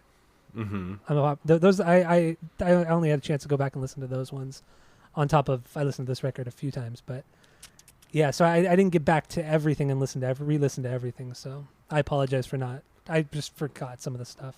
Dude, there's too much. There's just too much. I think we have, I don't know. I wouldn't say there's too much, it's just, you know, I don't know. I mean, we have like 100 songs or something on Spotify. Is it really that many? Something Shit. like that. Damn, okay. It's a lot. You know, I've been doing this for 20 years, so. True, yeah, that's a good point. So what do you have on this one, Jeff? Musically, lyrically, what do you got? I thought this one had melody. This one has solid melody. Like Dane's throwing down, like those high vocals, super dope. Like it. I'm getting like a real gritty, aggressive Bright Eyes vibe from this. I dig it. There's also some cool, like, eclectic, the band, like, Q, the fuck is that band called? Q and Not You thing from this one. It's this weird fucking band that just does, like, a lot of noises. And, like, noises aren't inherently bad, whatever. I get a lot of that from here. Structurally, it's cool. It's followable, right? Mm-hmm. It's structured as far as, like, sequencing goes. It's the first song that's structured in a way that allows the listener to follow you rather than kind of like try and keep up. Mm-hmm. So that's fun. That's poppy is what Very I would normally say. Yeah, yeah. That bass part that drops in at the end, fucking rad. It's heavy, it's crunchy, and it sounds blown out. But again, like that's a purposeful attempt at like creating contrast. Because there are things in the beginning that are nice and pleasant sounding, but like it's kind of like overplaying minor notes. So it's happy, but it's also kind of sad. What do you have lyrically on this one? That was it. That's all I got. I didn't know what he Oh, was you saying, didn't get into so. the lyrics on this one I because you didn't I read. didn't- Yeah, you didn't. I didn't read know on- we could fucking click the fucking microphone. Oh And not, no. Yeah, I had Dude, no idea. to tell you the truth, the lyrics are like, I care about the lyrics so much less than I care about the music. So Jeff, don't feel bad. Okay. Don't get me wrong. I care about the Tyler's lyrics. fault. I'm not saying that I don't care about the lyrics, but like if you get an overall feel, like if you don't speak English and you're getting an overall feel from my song, boom, I'm feeling good. You Yeah, know? right. It's all that Like, matters. As long as it evokes like an emotion, I think that's what matters the most. Yeah, I listen to a lot of songs in languages that I don't understand, and I think they're bangers. So I mean, that's why people fucking love jazz, right? Yeah, Like, right. Yeah, come there's on. there's Yeah. no Jesus words Christ. in that, lyrics in that. Yeah, but yeah. it does evoke something. That's for sure. Well, and so there's Lilu 35. Oh man, I'll send you guys some links. This is she's like Romanian, I think, and she sings these amazing Russian pop songs. I have no idea what she's saying, but holy shit, I get I chills. love pop songs. Yeah, she's so good. I'm So- interested in hearing this.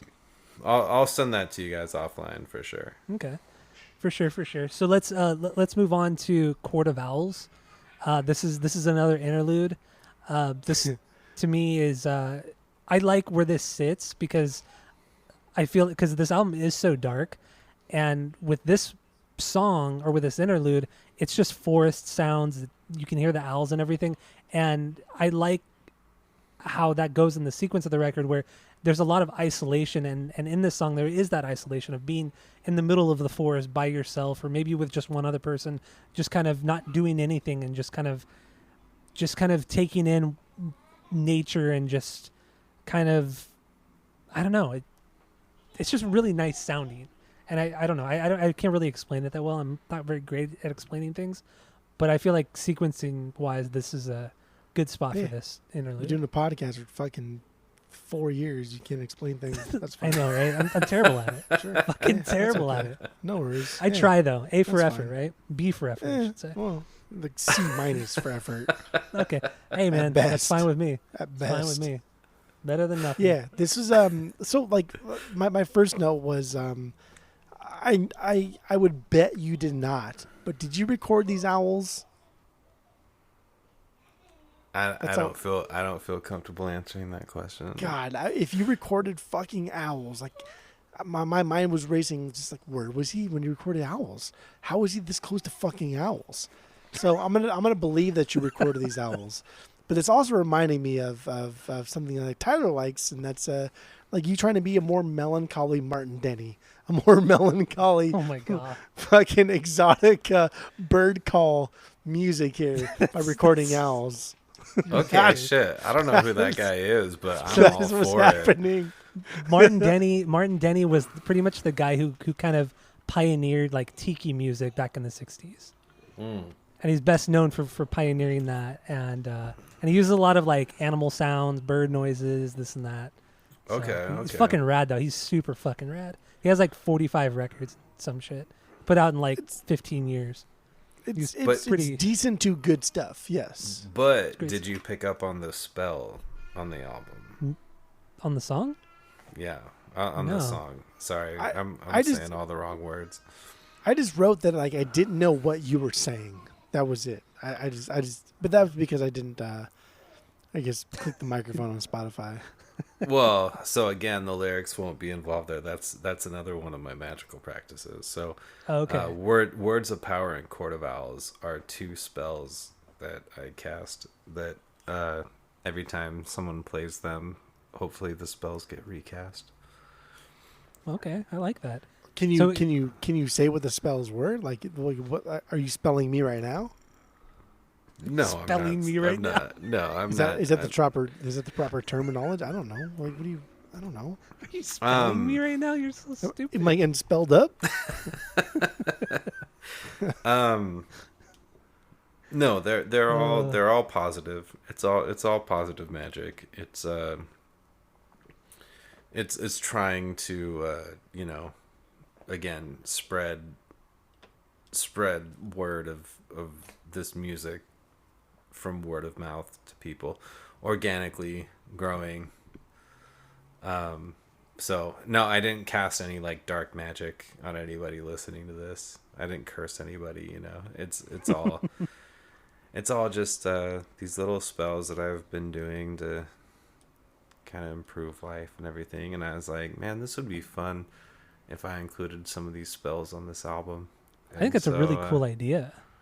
It's a really neat idea, because a lot of people don't do that kind of stuff. I've never really heard of another artist doing that. Yeah, so that's cool. I don't know anybody else that has either, and who doesn't make it like overly obvious. You know what I mean? Like you do it very subtly, and you do it in a very classy way, to where you wouldn't really hear it or understand what was going on unless you said something, which is it's cool. I literally do not understand what you guys are talking about. Are you like spells, like a wizard? Yeah, exactly. A warlock specifically.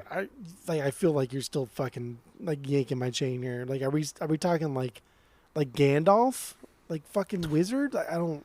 I mean, I can't shoot like lightning bolts out of my hand or anything, but Gandalf didn't. I don't think he shot lightning bolts, but like. He had the staff. That. It's he fucked off the. Well, I think what Dane's saying is they're incantations. They're not prayers. You're essentially like these are prayers, is what you're saying. Yeah, that's what he was saying. Yeah. Whoa, they're prayers. Yeah, they are prayers. They invoke. Right? They invoke.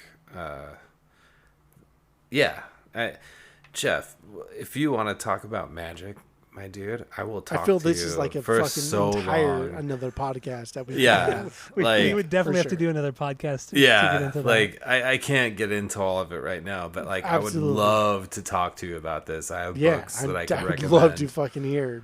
Yeah, it's really changed my life for the better, and it's good stuff. Okay. I mean, I'm totally down to do this too on another episode. So yeah, we'll try to figure something out with that and get into that. But so let's move on to I Am the Escape Artist. I Am the Escape. What? Tyler's moderating. I'm finally doing my fucking finally. job. Oh my God, Tyler! Right? Yes. God, oh, we're so excited. Podcast. Worst moderator of all fucking time. All right, so I Am the Escape Artist. I do remember this song from years ago. Once again, I forgot what it's from. Is it from Demos? Ammonia? Is it from the Demos? God damn it! It's I from missed it again. Demos. Fuck. Okay. But this song for me, I think there's a lot of really good build-up. Like the entire song is a build-up, and then it really crescendos, and the way it builds, crescendos, and then it kind of drops off again. It's a really well-balanced song in that sense. It's almost like a prog song, but not really. I don't know. I do like that a lot. I like how it starts off with the kind of like the ethereal, kind of dreamy kind of sound with like kind of the I think there's a little bit of synth in there, but then the guitar effects that you use, and then the big distorted guitars come in, which you don't do a lot on this record, but when you do come in with those big distorted guitars, I think it's the right amount for I feel like what you were trying to get across. Dude, this one's all Wesley. This one's all is it really? Wesley. Oh, I didn't know that. Okay. Telepathy, and I Am the Escape Artist. Like, I guarantee, like, I wrote the structure for these songs. Mm-hmm. Everything that you love about these songs is Wesley. Oh. Like, he is just such a fucking god on the guitar. Yeah. I can't even handle it. And so I Am the Escape Artist it's not a pop song, it's not a prog song. We don't know what the fuck it is. And it's just this is one of those songs where Wesley and I just started writing, and then we just started recording, and it just happened. Okay. And, did you guys write this acoustically, or was this full band?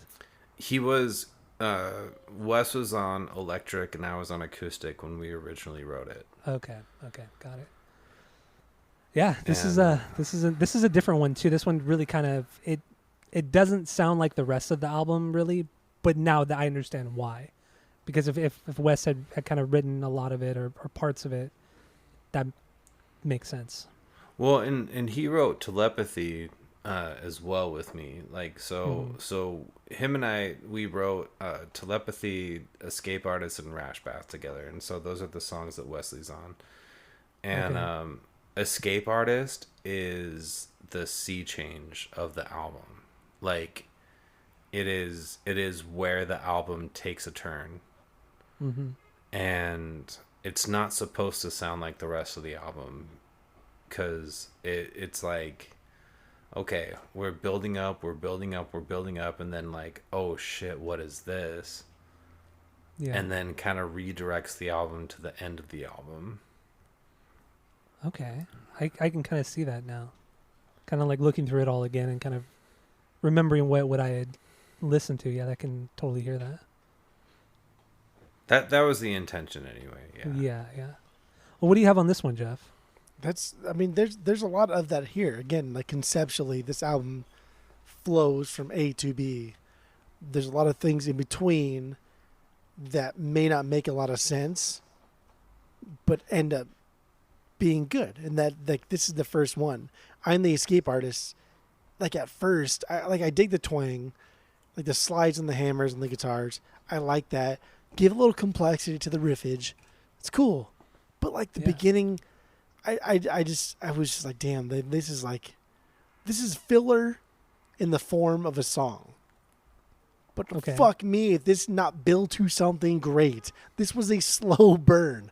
Yeah. And I want to give credit where credit is due. If this is like Wes's thing that he did, fuck man, like the dude can build. Like, you watch Lord of the Rings, right? You watch the first Lord of the Rings. It's fucking boring. But you build to, like, number 2. You build to number 3. Like, that's amazing. And I don't think that's a good comparison because those movies aren't very good. So that's stupid. That's fucking dumb. I don't like the lore of Lord of the Rings. I think Lord of the Rings is dumb. But those movies are, like, objectively fucking great. Oh, like, that's just stupid. That's silly boy talk. Dude, it's a good riff melody, right? It's a good riff melody, and then when it drops back into like the beginning clean stuffs, it makes it that much better. And like that's why I like building a story. Throw me a melody, throw me a riff, throw me a beat, throw me a line in the beginning, make it boring. I don't care. I'm gonna listen anyway, and then like extrapolate on it, build on it, pull from it, add to it, and at the end, like drop it, dude. Like that's what Shakespeare made a career out of. He's writing the same mediocre play over and over and over and over. Dude, and honestly, come on. I draw on Shakespeare as inspiration so much, actually. Like, I really do. Like, no pretense. Like, I'm not trying to sound like a douchebag, but like, I really. Like, I remember being in high school and being like the only kid in class that could understand what Shakespeare was talking about, and I loved the fact that he just made up words, and just like this guy didn't give a fuck. No, and he was not at awesome. All. He wrote shitty plays, honestly, but those climaxes were so good. Yeah, so good. And even I Am the Escape Artist. Like, there's the point where it's like. And Wesley does these little like boom boom boom boom, silent for a minute, right? Just like he's just doing this like crazy fucking shit until this buildup happens. That's like the most intense buildup. Like the guitars fucking sigh in this song. I can't get over how much I fucking love this song because of Wesley's guitar moments in this song. Like same with Telepathy and Awkward Silence, but like I Am the Escape Artist moves me emotionally because of the shit that this man is doing. Like, it is so just, oh my god, dude. There's some great stuff on the song for sure. yeah, like I'm fanboying out right now over Wesley shit.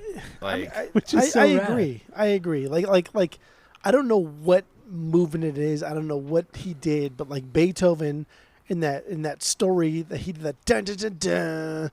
The reason he wrote that was because people were falling asleep. People were like getting bored of it. So he wrote that aggressive piece that dun dun dun dun, which is followed by right. Like that. Yeah. That is something that he did to wake people up.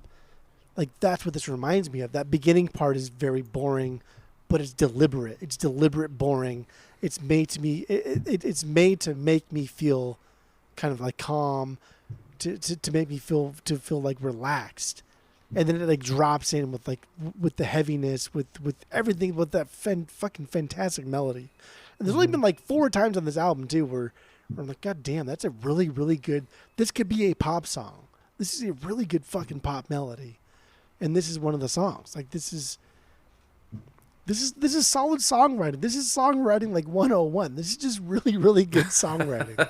Yeah, it's like it really killer, dude. is. I don't know how else to explain it. This is really good songwriting. dude, that point, and like Wesley, I hope you're listening to this right now. Like that point when it's just like, can you show a little shame? And the guitar is just like, wow, wow, and it just like sighs out of exhaustion.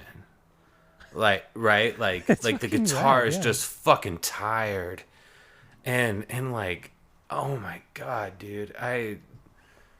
I've listened to this song and like I don't care how douchey this sounds because it's not me that made me do this, but like I listen to this song, I've cried a few times listening to this song just from Wesley's parts, like how fucking beautiful and just perfect and just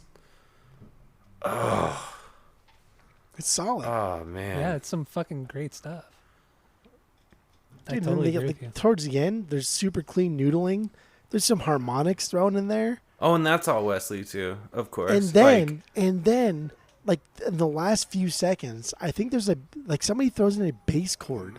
Like someone's playing the bass and throws in a chord. yeah. I picked that up and I said, "Fuck yeah, man!" Like nobody plays chords on the bass, Dude, because nobody and gives a fuck. And I love it. that's oh man. Yeah, I'm glad you dig that. I love playing chords on the bass. But like even the same thing with like telepathy and awkward silence is like that whole build up, that whole it's what, like 7 bars of build up. That whole build up is just Wesley, man. Like I just have to give him so much credit right now. This album would be shit without him. Like I love him so much as a human being and a brother and a musician, and like this album would be worthless if he wasn't on it. He brought so much to the table, and it's like every part on this album that's like truly magical is, I feel like, because of him. Yeah, but I mean, a lot of it was, I mean, most of it was you though, right? It was, I mean, you said Wes did but 3-4 songs. So I mean, you can't, undercut This too much. is pulling from things that you care about, though. Like, would Mark and Tom ever be as great had it not been for the other person? It's a joke, but it's true. And here's the thing: is like I've played with so many musicians, and like there are 2 musicians that get me, and it's Wesley and Alec, and they get me, and it's like it's like this unspoken telepathic agreement where it's just like, we're not even writing this shit, we're just pulling it out of thin air, you know. Yeah, That's rad. And That's super rad.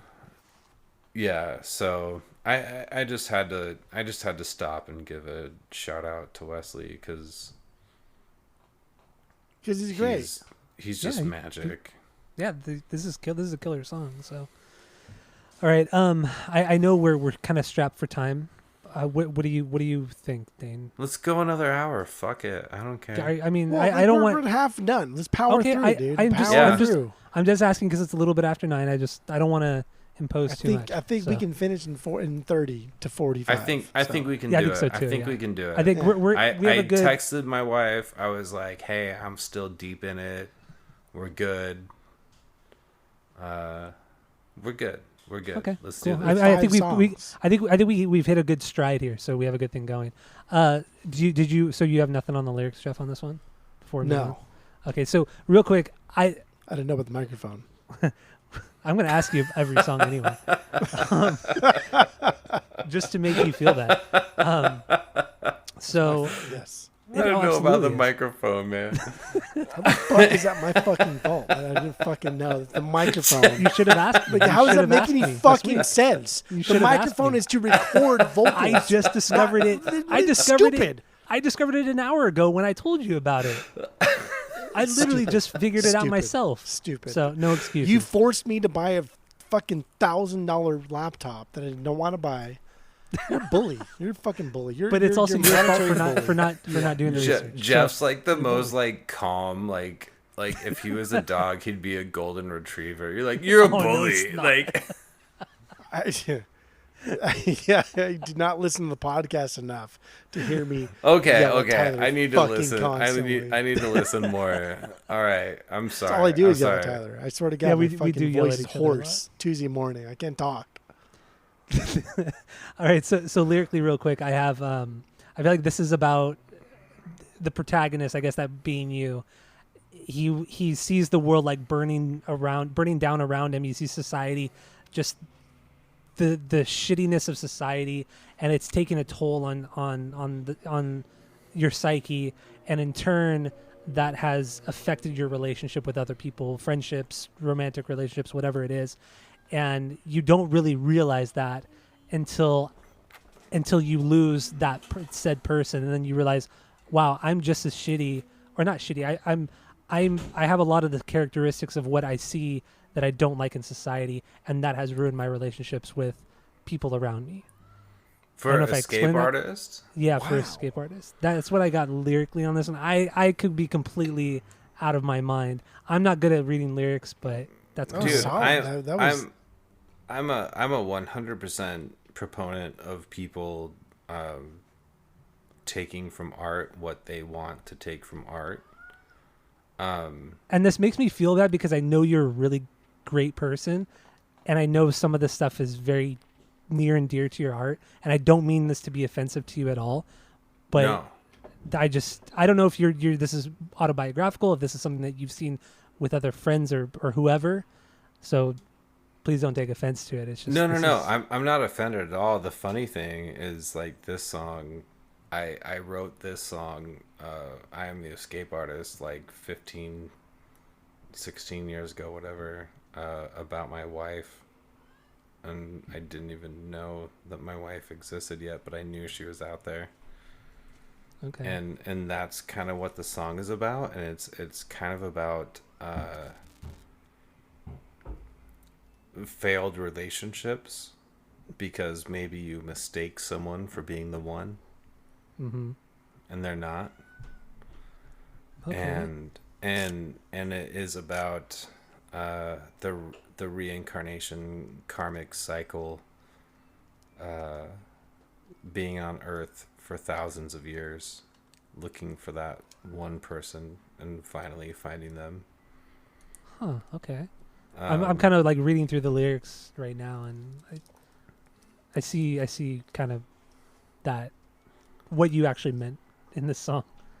Yeah, it's and it is a scorched earth, right? Like Mhm. the whole overtones of the lyrics is like this scorched earth, like well, fuck it all, I'm gonna burn it all down. But what it really comes is like, I'm not a ghost, but I've been alive before, a breathing man, and I've seen the things that humans have done. And it's like, well, I know personally I've been alive a lot of times through my psychedelic journeys and everything, and I know that this is not my first time on Earth, or my first time being a human. And trying to find that person who's your soulmate, and how easy it is to mistake that person for being your soulmate when they're not. And then the pain that follows when you realize, oh shit, you weren't my soulmate and I'm not your soulmate. Yeah, that's And, that's a terrible feeling. yeah. So I don't have a whole lot of songs where I have a really specific meaning to them, but this one, that's kind of that specific feeling is just the shit, I didn't mean to I didn't mean to deceive you. You know, I thought you were my soulmate. Have you ever seen the movie Hancock with Will Smith? Oh, I fucking No. love that movie. Will Smith is my favorite actor of all time. Give me Sounds a break. stupid. We're honing it in, okay? It sounds silly, but Hancock is about a god, Will Smith, and he doesn't realize that he's not the only god, and the other one is Charlize Theron, and she's also the other god. But when they get close together, they lose their powers. They become weaker. And Will Smith doesn't understand it because he's gone through the motions thousands of times over the course of humanity. Literally over 50,000 years he has done this over and over and over, but he does not remember it. Charlize Theron remembers it, and therefore she tries to make a life with Jason Bateman, who's the fucking most overrated actor in Hollywood possibly ever. But the point is, when they get together, it's magic, and Will Smith doesn't understand it. And I think that's interesting because while you say these things that I perceive as fucking extraterrestrial or insane, I believe them because I watch Hancock and I say, what if I was Hancock? You know what I mean? What if I'm in this fucking life where somebody else is in love with me and I don't even fucking realize that we've been in love with each other for 50, 60,000 years. I don't know. But these that's the uncertainty, and that's what this album brought about in this week. And again, I circle back to the fact that we're not lyric men. Tyler and I have been playing music together for fucking many decades, and so we've never been lyric men. We'll jam together for hours, but never sing. That's true. So that it's fucking every time he comes over, we jam for hours, days and hours, but we never sing. Mm-hmm. So being newfound lyric men, these are new concepts kind of coming into play here. And again, going into the Hancock thing, it's just why not introduce these outside concepts, these outside weird abstract ideas? Why can't they be real? Why is X, Tyler's favorite religion, Catholicism? Why is X real, but why not real? You know what I mean? Well, these different things here coming into play. I mean, I'll tell you, they are real. Can both be real? Are they mutually exclusive? I don't know. No, reality itself is subjective. So, I mean, that's what Einstein said, right? I'm just saying that these songs that I've based my reality off of are real, and I have been alive. I've been on Earth for a little over 5,000 years, and if people don't like that, I don't care. Fuck 'em. I mean, honestly. But it's not about it's not about people caring about what you think. This is a window into something else. This is you driving down during Christmas, right? When you go look at Christmas lights, you driving down the street and you peek in somebody's window, and you fucking know you do. Come on, guys. You peek in other people's windows and you say, okay, I just now had a 4-second glimpse into what I think that person's life is. This album can be your fucking 4-second glimpse. This hopefully will be. This is a fucking good 4-second glimpse. Like, I'm just saying. Like, this is a solid 4-second glimpse. Yeah, I'm really hoping that like my children can look at this when I'm gone and have some sort of understanding of where I was coming from. Mm-hmm. And man, I don't have a lot of standard beliefs. I believe a lot of things like based off of my experience. Mm-hmm. And this is not the first time I've been alive. This is not the first time I've been alive on Earth. This is not the planet that I originated on. Okay. So it's like consciousness itself is such a thing. And channeling music, like I don't write any of this music. Like I don't write this shit. I just pull it. Yeah.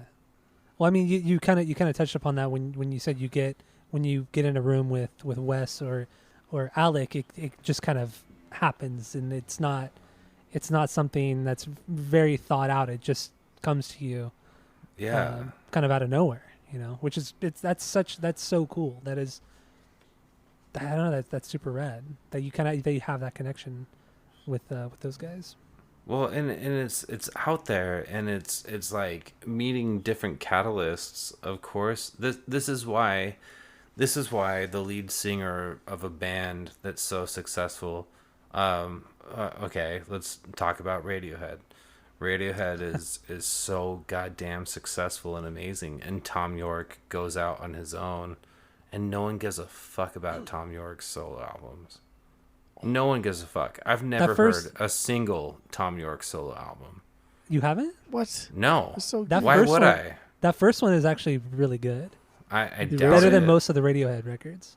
I believe you, but like, why would I? It's like when Dave Matthews goes out on his own, right? And it's like, okay, maybe it's good. Dave Matthews went out on his own. I had no idea that he even.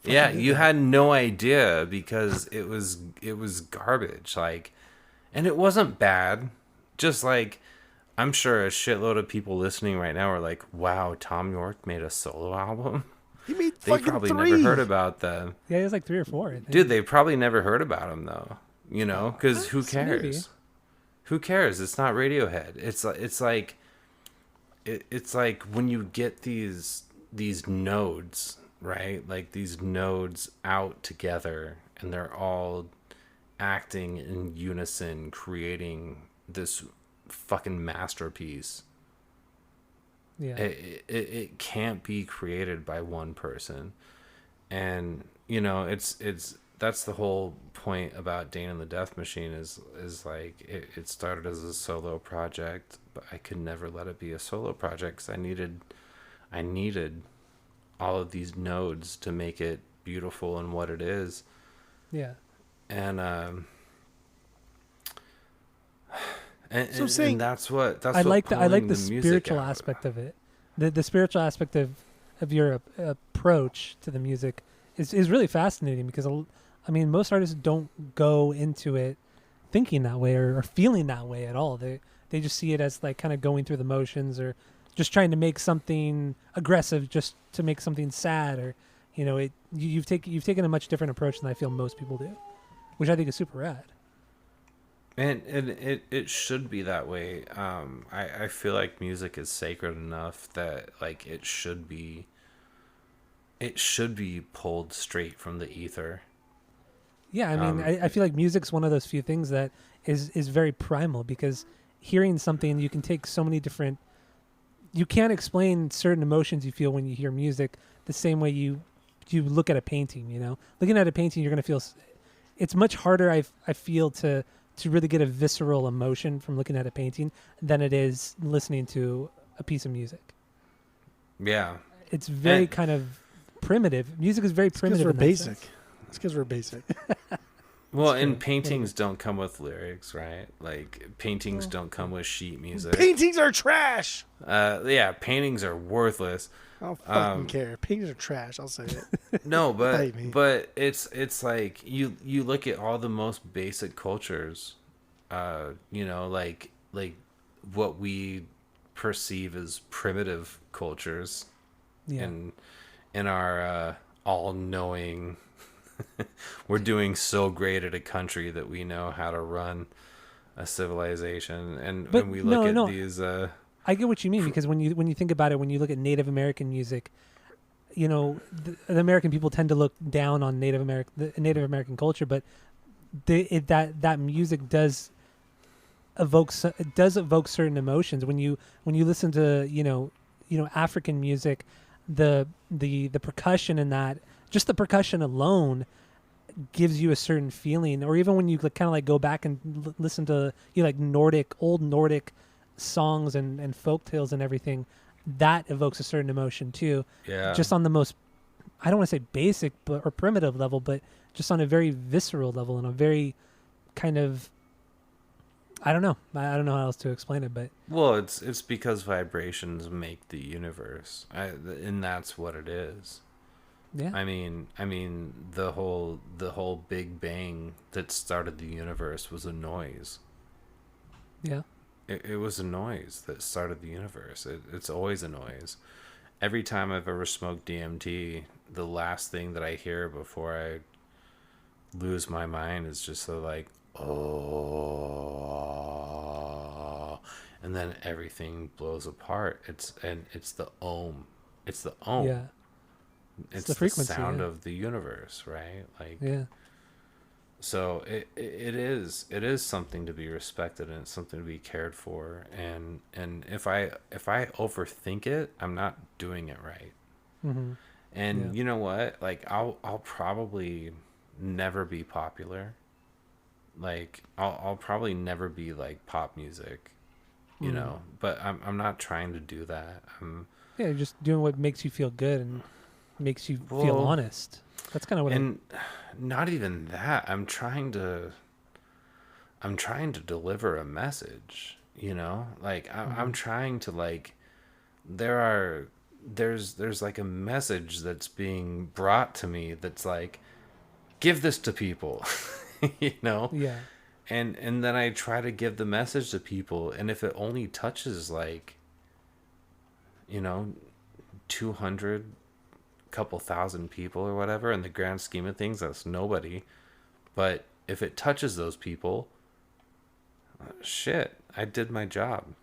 And in that way, the way you feel is kind of subjective too, because I mean, 2,000 might not be a lot to some people, but yeah, to you, that can be huge. It just kind of depends on how you view it all. So Yeah, DSM-5, we had like 2,000 streams in the first like month and a half yeah, that's of the fucking release. And great. What's up, Jeff? I'm just gonna butt in here because I'm piggybacking on the longevity of my ripple effect on this earth, right? Of Dane's sort of feeling, I guess, maybe kind of. Given that you have kids at this point, 100 years from now, 1,000 years from now, 1,000,000 years from now, like, yes, your music will live on forever. I get it. Like, that's stuff that is cemented in time now. It is now uploaded to the mainframe, right? It's never going away. I mean, that's damn near fact. Like, you've now uploaded your music to the mainframe, whatever the mainframe is. That's never going away. However, your thoughts, your opinions, your beliefs, your inconsistencies, your flaws, like, these are things that are not uploaded with your music, and that is what is now being presented today, right now, in this podcast. Yeah. And I don't know if you do such outside of this podcast, if you will ever do anything like this again, outside of just us asking you. I don't know. That's on you. But But there's something to be said about that. There's something to be said about, yes, much in the same vein as the Kardashians, of these YouTubers, of this Instagrammers, like, hey, this is me in front of a camera, much like your music that's being released, right? Polished, whatever. This is behind the scenes. Yeah. This is who you actually are. We are dissecting your music, and you're not the first person to release music and not fully understand the impact it will have on the populace. You're not gonna be the last. Like, I don't think you truly understand. Not to be like a dick about it, but like, I don't think you truly understand like what the fuck you're writing here. I really don't. And I think that's the great thing about music. That's the great subjectivity of music, the arbitrariness of music. But like this podcast right now, what you are saying right now is what your kids will be listening to in 20, 30, 40 years after you're dead, and realize, holy fuck, man, like, he was better than I ever thought he was. This is it. And it ties with this album. That's the hope, you know. Yeah. It's not the hope, baby. This is reality. This is factual. I've seen it. You're gonna force I've your, not- your when I've your not kids seen turn it, like but- 15, you're gonna force them to listen to this podcast. They'll find Well, it. They're not I mean, dumb. Your kids your kids will inherently always be smarter than you. Yeah, They will find it. They will find it. They already love a lot of my music, and they're already fans, you know, and that's part of what I was saying earlier, where Alec and I are trying to make life support something that's more positive, because I don't want to leave just all this negative shit for my kids. Like, Yeah. I don't want them to think that I was just this like really sad, hopeless guy. You're not, though. You're not. There was And there was that video you posted a few months back where you were playing guitar for your son. You were playing Everlong, and he was just like dancing to it. And I was like, dude, that's like I don't know how old he is, maybe 2 years old. Yeah. Yeah. And he's just like dancing to it, and it was just like, it was just so pure and so innocent. It was just like, it's so cool that, you know, you can, just how like a little child reacts to that kind of music, and just watching this little child not really understanding it, but seeing their dad play something and they're reacting to it in that way. It was a really cool video. It's cool. fun that a child is reacting to the most vanilla fucking rock possible. Yes, Tyler. Oh, The Foo no. Fighters Just for fucking the vanilla. record, my son's favorite song that he's Nickelback. ever heard is Bruce Willis by Don Broco. I don't even know what that song is. What? I've never heard of this song. Yes. Is it good? Is it bad? I'm so intrigued. Well, first of all, if you're asking if it's good or bad, the name of the song is Bruce Willis. So I know. It could go either way. Obviously, it's great. And it's by this band called Don Broco. Holy shit. It is so fucking good. And the music video is amazing. I highly recommend checking it out. The whole album, Amazing Things by Don Broco, is just fucking fire. But Bruce Willis is just, it's a banger. Banger of a song. Okay. Ah, I'm adding to my list. All right. Yeah, we will. Remind us though, because we might forget to. So. oh yeah. I'll text us up. both of Link you us up. after. after this. All right. So let's Reel it move in, on. Tyler. Reel it in. Reel it in. Let's move on a little Yeah, bit. 5 Tyler, songs. We're almost done. We're almost done. Jeez, Moderate, we had Tyler. something Come good on, going. man.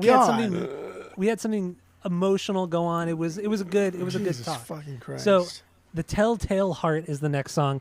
This is also an interlude, but this one really kind of separated itself from the other interludes in that it was more synth based, And I don't know if you guys because ever it played sounded kind of like a vibraphone. You fucking cucks. That's what it fucking was. I knew you liked this I one. love I the knew it. vibraphone. I I'm a fucking sucker for knew the it. vibraphone. I don't know if you guys ever played the video game Limbo. No. Nope. No. Well, the soundtrack to that game is a lot like this song, and it reminded me a lot of it. The soundtrack in that game is very, very subtle, and there's just a lot of like random noises and kind of things going on in the game, and that's kind of what I got with this song too. There's some I guess it's kind of a soundscape in this, like a subtle soundscape to this, but it Oh, I did have remind played me of Limbo. the soundtrack. It's black and white, right? What? The Limbo was a black and white game. Yeah, and it was the what's like the side scrolling one, and you have no Yeah. weapons. You can only jump, and then things are just trying to kill you. It's a fucking great Yeah. game. It's only Oh, like geez. $5. It's only like $5 if you have like any video game system. You could download it, but it's a great game. But Solid anyway, game. Good game. Yeah. that's what I got for this. Got on this song. What do you think? Okay. What do you got on this one, Jeff? I knew you would like this one because it has something that's similar enough to the vibraphone that you would love. But Mhm. this is like my favorite of like the quotation, the skits, right? Like the musical skits that have been throwing out here. This is my favorite of the skits. I like the subtle metronome. I love the synth sound. I love the chopper effect with like Yeah. the saw kind of thing in the background. It makes for a weird but soothing track. I liked it. It was a good transitional thing.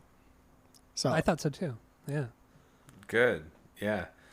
I wanted it to feel like a panic attack, so I'm interested that you heard it was soothing.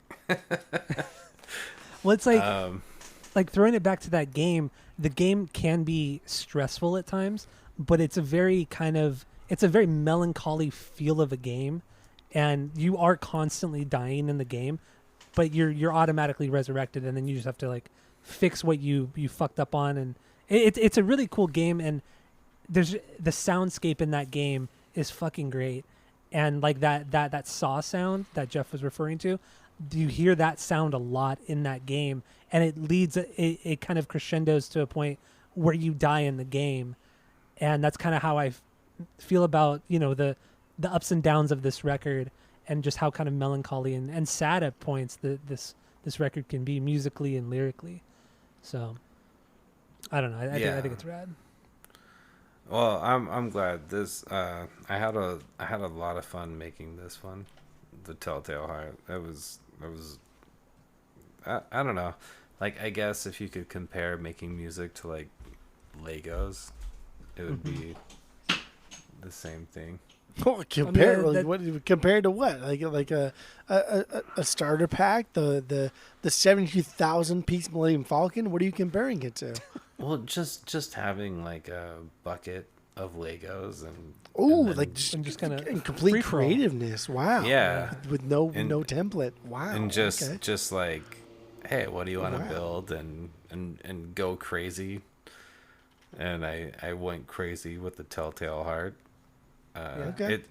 It's Rash Bath is actually the first track that I recorded for this album, and the Telltale Heart was the second track that I recorded.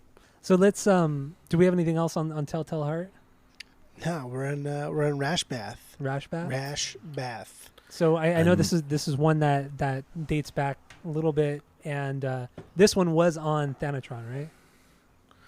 No, so Fucking goddamn it. you're What am I thinking of? You're remembering trash. the Mushroom release. You are trash. I am terrible at this. So You're no. fucking So trash. around the same time, in between, was it in between Rash Bath and no? It was right after When Ammonia Meets Bleach. Rash Bath. Because Rash Bath it was very much acoustic based, but it was from what I haven't listened to the song in a long time, the original version, but it was very acoustic based, but still very heavy. So Rash Bath, actually, I was performing it before When Ammonia Meets Bleach, in between Thanatron and When Ammonia Meets Bleach is when it was written. Okay. And so you might be like remembering that, because this is a Maybe. song that I played live a lot, but I never recorded until I released this like little Mushroom EP on MySpace. Yeah. And I ate a bunch of mushrooms, and I recorded like 3 songs, and Rash Bath was one of them. And I think the title's really cool. I love the title. yeah, It's kind of like disturbing. Like it's unsettling, I should say. Did you list like your bees, Tyler? I didn't. I don't know. I didn't. I don't have like a set of B's because I kind of agree with you too, where you just kind of have to listen to all the songs like in the sequence. It was hard to do a B list on this one, a banger list. I agree. I did list B's in that like sequential order. I don't know if we took them outside of the album, like where they would list. Mm-hmm. This was my least favorite. Really? Okay. Yeah. Rash Bath. Yeah, Rash Bath. Yeah, he fucking hates it, Dane. Fucking kick his ass. Oh no! This was my last B. Wesley is gonna be very sad. Oh yeah, this is one of the ones that he co-wrote with you. Yeah. But he wrote other like fantastic ones. It's just Rash Bath. I think like if we're gonna like get into it here, I guess.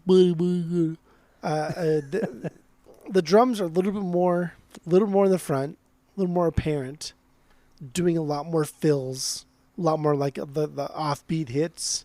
I dig. A lot of toms. That's fine. But knowing that it's like coming from like a non-drummer aspect, it's coming from a MIDI, a point and click thing, it makes sense. Mm-hmm. It just doesn't sound. It doesn't sound as I don't know like what the right emotion I'm trying to like emote here. Mm-hmm. Like if I was texting, I could give you the exact smiley that I wanted to convey, but I don't know the exact emotion I think the song is lacking, and that's what it is. I guess really. It is the first song that I recorded for the album too, so it was very very experimental. I didn't know what worked and what didn't work yet. That's for sure. I feel like this is another one of those songs for me where I hear a lot of Deftones on here, like a little bit of White Pony, a little bit of the self-titled record on this one, and that there's these when you're playing on the guitar, like the kind of dissonant guitar, the higher notes and everything like that adds like a kind of soundscape to it. It fills in a lot of the gaps. There's not a lot of emptiness in the song musically, and then it kind of builds a little bit. It gets heavier, especially toward the end. You get like the big heavier kind of power chords. It gets a little bit more distorted, and that's also where I feel like some of the Deftones. I don't even know how big of a fan of that band you are, but that's kind of what I got in this song was like a Deftones feel of that era of White Pony and the self-titled record, and also the vocal melody reminds me a little bit of Chino in that he does this kind of like cool swing kind of thing with his vocal melodies every once in a while, and then that leads into a build-up into like a screaming part, which I think Chino is one of the great screamers in rock music, and he's a fucking great screamer. Take it easy, Tiger. Really? No. But Chino's dope. He has such a unique scream. It's so high pitched, but dude, it's full. It's so full of emotion. I fucking love Deftones. But there's also points toward the end too where you sound like you're kind of straining your voice, and I'm a sucker for a singer who sounds like they're straining their voice. I think it, for the most part, it always sounds good. Even when it sounds bad, it sounds good because it shows that like you're really pushing your abilities and pushing what you're capable of. And I feel like that it matched well with this song with Rash Bath. That is something I definitely wanted to strain, especially towards the end. I personally, White Pony is one of my favorite albums of all time. Like I love White Pony, but Deftones is one of Wesley's favorite bands of all time. So okay, I guess that if you and him wrote it, I guess that. that makes sense. Yeah. So. And like, don't get me wrong, I love Deftones. Like I said, White Pony is like, man, that album's killer. But Wesley fucking loves Deftones, and so this song definitely, I think, has that vibe. Also, yeah, also was written this person that I knew who was smoking a lot of meth at the time and had to sit in an oatmeal bath every night to get the sores off of their body to calm down is kind of what the song is written about, which is where like the title Rash Bath comes from. So lyrically, I know Jeff didn't do any of his homework lyrically on this one, but that's okay. I'll cover for you. I'll cover for you. So I felt lyrically on this one, it's two people kind of dependent on each other because of their drug use. Like they both understand that what they're doing is like it's kind of fucking them up, but the addiction is too strong. They can't stop, and they're addicted to each other because they need each other to kind of enable each other to continue to use. And it's that conflict between the two parties and the drugs and everything like that. I mean, like the opening line sums it up, right? Like, don't fuck around with magic here. This place is haunted, and I know you feel it. Yeah, yeah. Yeah, it's definitely a cautionary tale of just, you know. Well, even the next part where it's, did you think you would get out? Did you think you'd really walk that easy? Water up to our chins. There's no chance to survive. I feel like it's a good way to kind of explain it. I mean, I've never used anything super hard ever, but I feel like that's a good way of kind of describing the feeling of addiction. It almost feels like you're about to drown before you start to use again. Like the feeling of the withdrawal. You always think though that it's not going to be me, you know? Yeah. And it's very weird. This last year, especially, I've had a lot of people die, and it's been really rough. It's been very strange and very surreal that I've had a lot of people close to me in my inner circles that you know, we're still relatively young, and and there is always this thought like, yeah, I'm gonna get out, I'm gonna walk, you know, and maybe you don't this time. And it comes down to the line of like, if this is heaven, I think I might like to see hell first, you know, and you were wrong and I was wrong. It's only getting worse. And it's like, maybe it's not all fun and games, and obviously now, looking back at it, it's so obvious, right? But back when the song was written, it wasn't that obvious. Yeah, I mean, I don't know really what was going on. I mean, what you explained with like you had the friend who would bathe in oatmeal and everything. Like, it seems a little. I mean, I don't want to say autobiographical, but it's shit that you had seen in your real life, and you kind of had based it off of people you'd seen around you. Yeah, it wasn't pretty, you know. Yeah. And you know, I'm glad to have done everything that I've done in my life. I'm really glad, because I am who I am today. Yeah, it's true. And I wouldn't take anything back. Yeah, and I got through it, and I'm one of the lucky ones. And I'm not necessarily one of the lucky ones as much as I just had resolve. Maybe I'm lucky. I don't know, dude. I mean, when you think about it, I mean, in a way it's kind of relative, but then when you think about it too, you have a family, a loving family. You're on Asinine Radio, the greatest podcast of all time. Yeah. I mean, you've hit the jackpot, man. You've hit the jackpot. Yeah. So. Yeah. I'm sorry, I didn't mean to make light of it. No. You're real though about that, and like, And you know what though? I have a little survivor's guilt, you know? It's understandable. It's understandable. And that's something I have to work through cuz I shouldn't have that feeling. Yeah. I should be proud of myself, but then there's also this other whole part of it where, you know, I can't ever see like any of my family members without them telling me how proud they are of me. Oh, okay. You know, Yeah. and it's like maybe don't tell me. You know, do you tell all the other people how proud you are all the time?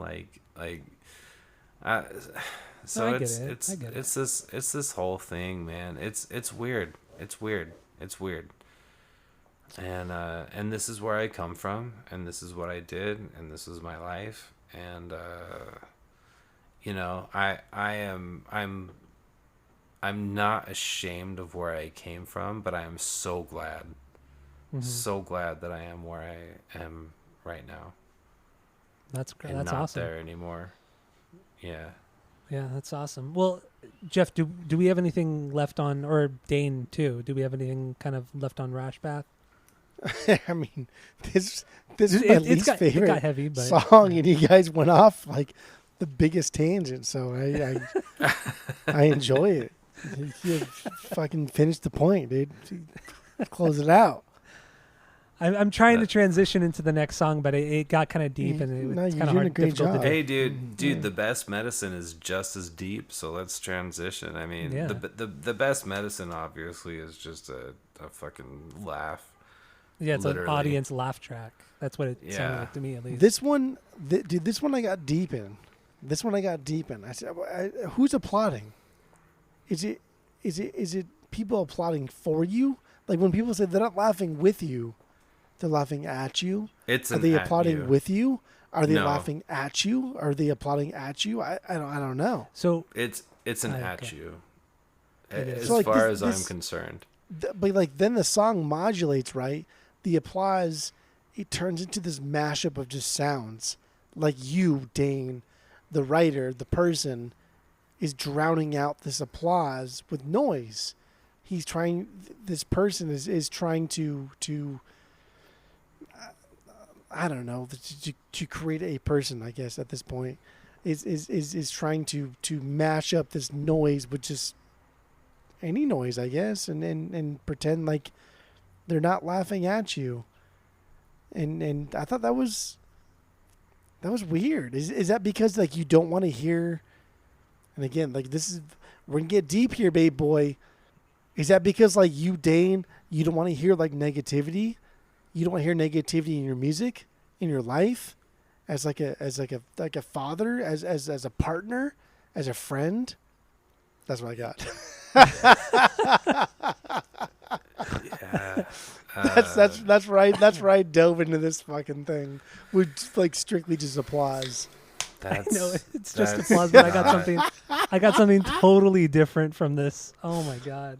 All right, I want to hear Shit. what you got, Tyler, So- before I respond to anything. So to kind of go along with like the melancholy kind of, you know, anxiety driven kind of depression driven tone of this record, which I know not every song is like that, but there are a lot of things like that on it.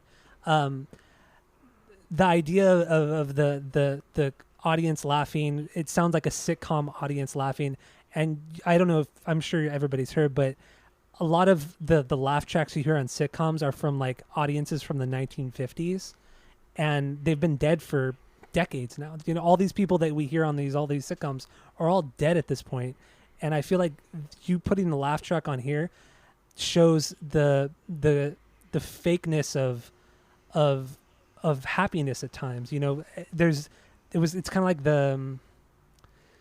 it adds to the depression knowing that, or the sadness of this record at times, knowing that everybody who you hear laughing is dead now at this point, and that there's no real happiness in life. It's just a veil to help make us feel good, but when you really dig deep into what you're hearing or what you're seeing in life, everything is kind of shit. And that's kind of what I got. That's what I Damn. thought about this, but I feel like that's Now what you said, That's better. I feel completely wrong. No, that's actually that's deep as fuck. That's another thing too. It's like I'm trying to reach for everything I can. So I don't know.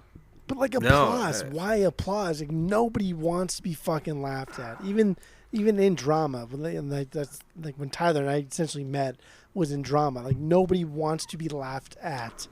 We want to be laughed with, but nobody wants to be laughed at. Yeah. So Like this applauding is in that vein. because Rashbath is arguably the most serious point of the record, and it is the point where it's just like everything that we thought we were doing is wrong, and we have fucked up. And there's this point in the record where it's just like we lost the plot, we fucked up, and immediately afterwards the whole world is just laughing at you. and that's kind of where it comes in, where it's just like, man, you fucked up, and everyone saw it. Everyone saw it. Everyone knows. Yeah. Everyone knows. And it's just, and it goes on for too long, and it becomes too loud. And it hits a point where it's not even laughter anymore. It's just this overwhelming sound, you know? Yeah. Yes. Too long. Yes. It goes on for too long. Yeah. And it goes on too long for purpose, on purpose. Like, And it makes me feel like, as a listener, it makes me feel fucking awkward. Like it's yeah. hard to listen to. Yes, and it is supposed to be hard to listen to. And then the funny thing is then it turns into the next track that is an audience laughing at a Mormon sermon about how God's forgiveness is funny. Yeah. And then the next track is all about like how you can change if you want to, but everyone's laughing at you for wanting to change, and no one believes in you. So I think the best medicine might be the darkest point on the entire album, actually. That's kind of what I thought too. There's so much turmoil on this record, but yeah, this is being so obviously happy. That was where I was going. Whereas like nothing is that happy, especially on a record that is filled with so much turmoil and sadness at points, that there has to be an underlying meaning. But I don't know, whatever. Yeah, it is supposed to be uncomfortable, and yeah. Well, it is always uncomfortable when you're watching a sitcom and there is something that's not very funny, but they still play the laugh track. It's uncomfortable. It's like when you watch The Big Bang Theory, terrible fucking show. But Wow. 2.5 Men, I terrible think show. like the point of feeling uncomfortable is watching like an older sitcom in today's times where jokes did not age well, and you feel like, wow, that was fucked up. Like, why would you say that's not funny at all? Yeah. But regardless, like the feeling of uncomfortableness, uncomfortable, being uncomfortable. Yeah. What is the present tense of uncomfortable? You could just say of being uncomfortable. I Yeah. am uncomfortable. That'd be easier. Yes. Yeah. We don't get that a lot of music. We just don't, because music is very pop focused nowadays, and I can say this because I work at a fucking record store, fucking guy. So like music is very Long Island guy. January 6th fucking is a fucking Long Island guy. I work in a record store. Things are very things are very pop focused nowadays, where we are grasping at the quick fix, at the easy melody, at the easy paycheck, at the thing that's going to give us a good solid maybe 2-3 years of touring, and then let's fucking call it a day. But we don't feel. Like, what do we feel? What am I feeling? I regardless if I feel anger, sadness, remorse, happiness, I want to feel something. And that's what we're missing from music today. And not saying like this Dane, this fucking Dane and the Dust Machine album is Pinkerton or nothing. But, it made me feel. Yeah, you caught the feels on this one. I mean, I caught the fucking feels, bro. That was the point. That's what I want. So I'm glad that happened, because I didn't want this to be easy to listen to. And there you go. Wasn't. It was worked. not. All right. Yeah. Let's get into You Can Stop If You Want To, because we're right back into just kind of the more. You know what? I'm gonna let Jeff take this one. What do you got on this one? Is that John Malkovich in the beginning? Is that his? I swear to God, that's fucking John Malkovich. I was wondering what that was the too. spoken word part. That's John Malkovich. Tell me that's John Malkovich. No, it's a Mormon. It's a Mormon sermon. Fuck. That you just kind of like found on YouTube or something, or does it? Yeah. So I looked up General Conference, which is a Mormon thing. And I was looking up for God's forgiveness specifically, and I found this. And it started with the laugh track. Okay. And, I spliced it in where people were laughing, where the guy told a joke, apparently. Mm-hmm.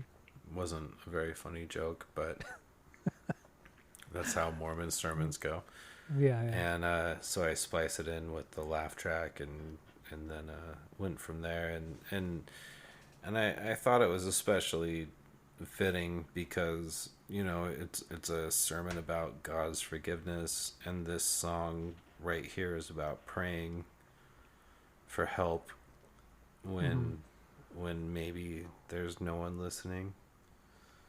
I don't know. Should we do the music first and then jump back into the lyrics? Do you think? I have a specific. Because I know you didn't listen to the what lyrics. The song Jeff. is. I did listen. I've obviously listened to lyrics. Well, I couldn't help but listen to the lyrics. He's singing. I'm fucking listening. I didn't pay attention. Well, you weren't listening. Down. It was you were hearing it, but you weren't listening. You're right. No, you're right. You're right. What I always fucking condemn you for is I heard the lyrics and I don't listen to the lyrics. Listen. Yes. But my favorite part, because this is one of my top Bs. This is my 5B, if we're doing Bs.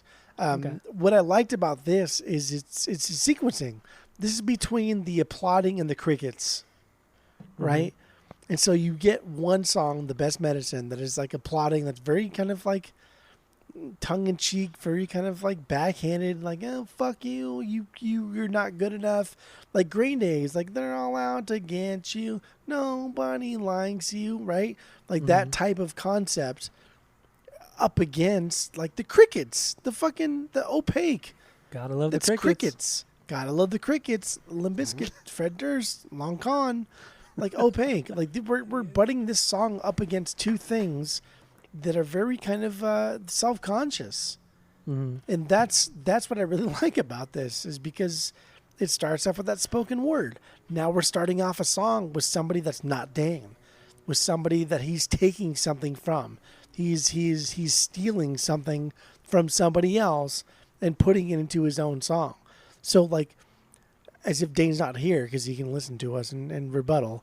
So like, there's two songs from A and B. You and I have no idea what we're talking about. I'm telling you what it is. I'm telling you. You're telling Dane. I'm telling you. You're hearing, but you're not listening. No, I love this. The best medicine is uncertainty. Opaque is uncertainty because it's fucking crickets. Inherently when any kind of stage performance is happening, when something is not going the way you think it is, what do you hear? You hear fucking crickets. Okay. Yeah.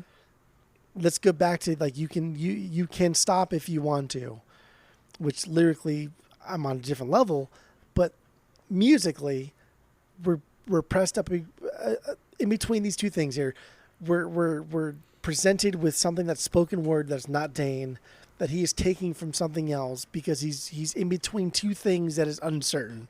So even in this song, he's like, hey, I still need to put a song in here that is me, that is Dane, that is from the heart, but I'm still uncertain of what I want to do. Therefore, I'm going to take a spoken word part.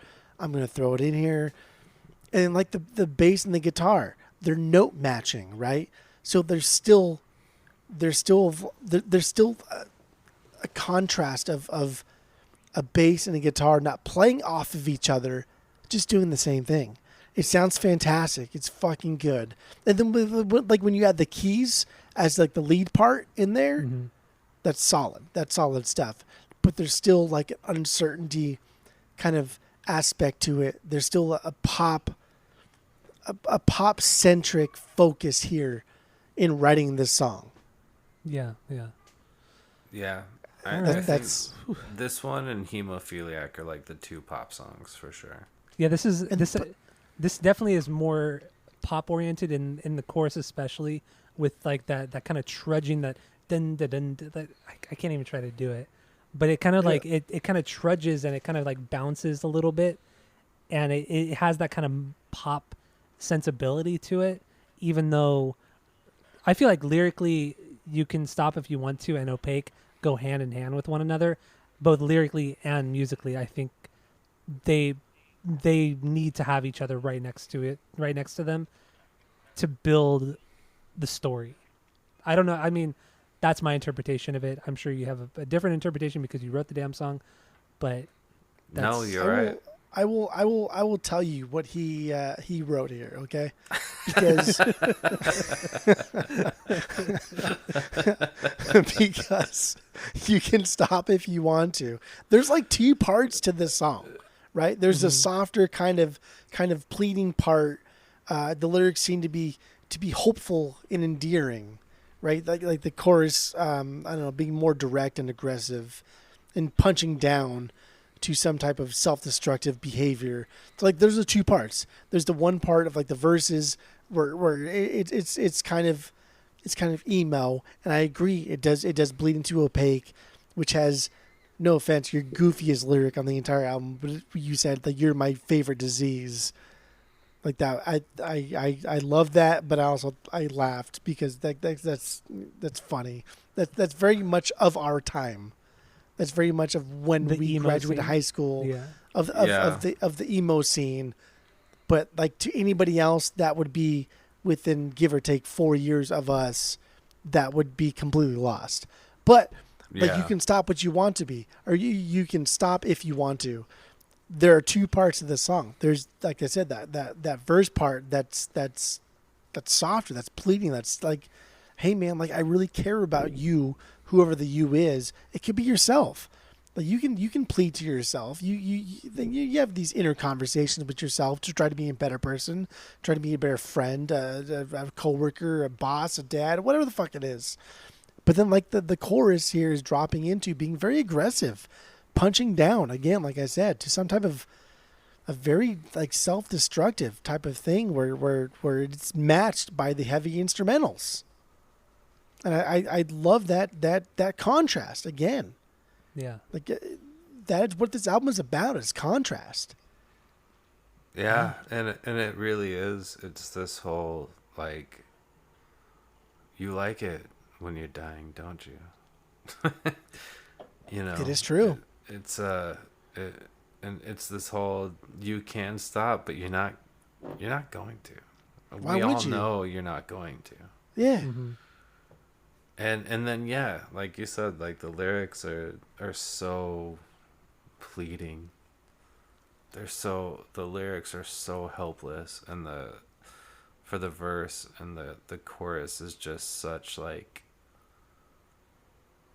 you're just not gonna do this, are you? Of course not. Like we fucking know. You have that friend that you give so much advice to, and they never listen. And you can see them make the same mistake over and over and over. But you still give them the same advice because like you care. Yeah. But you know it's never going to go anywhere. Yeah.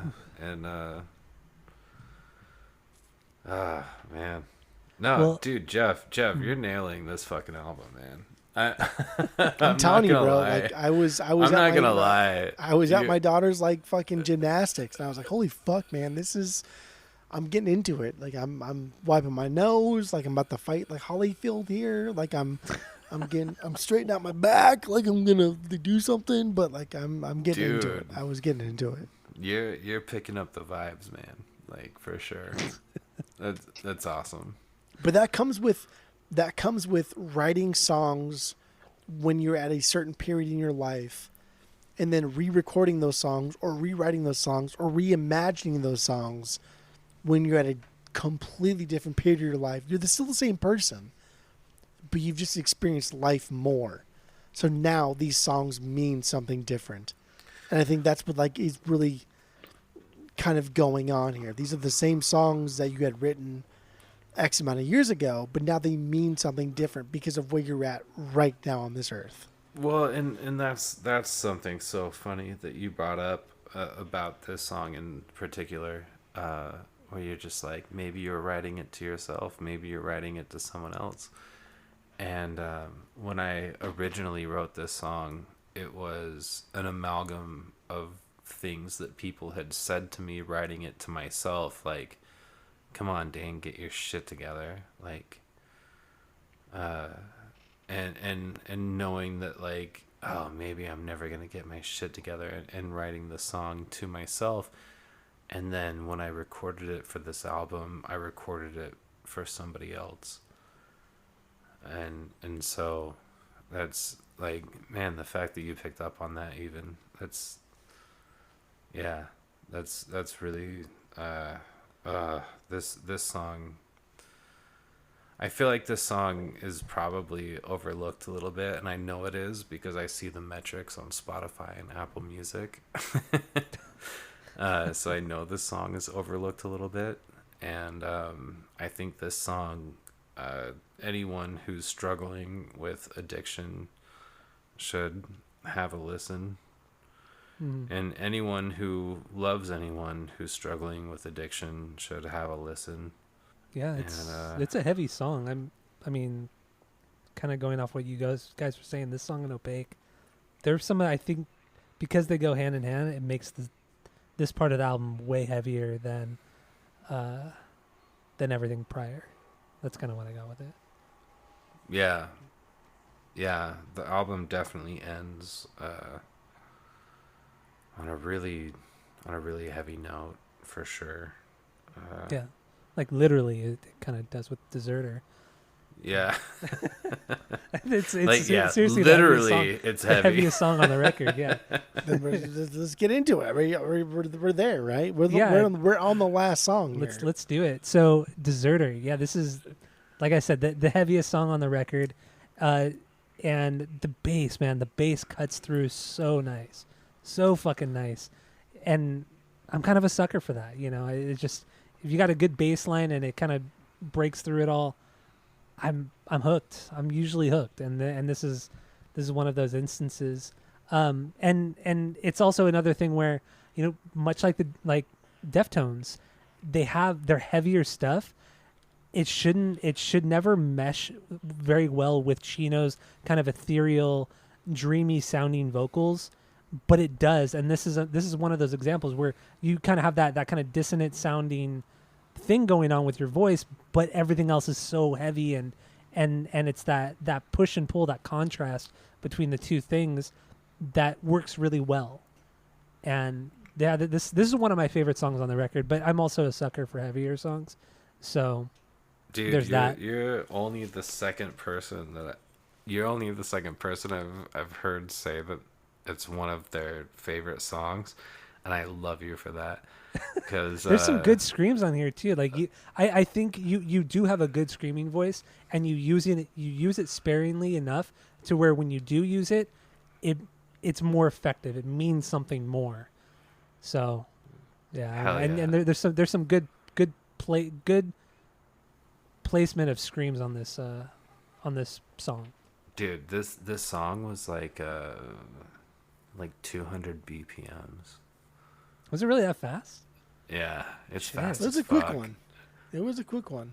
It is. And then it drops song. pretty quick into that like kind of acoustic.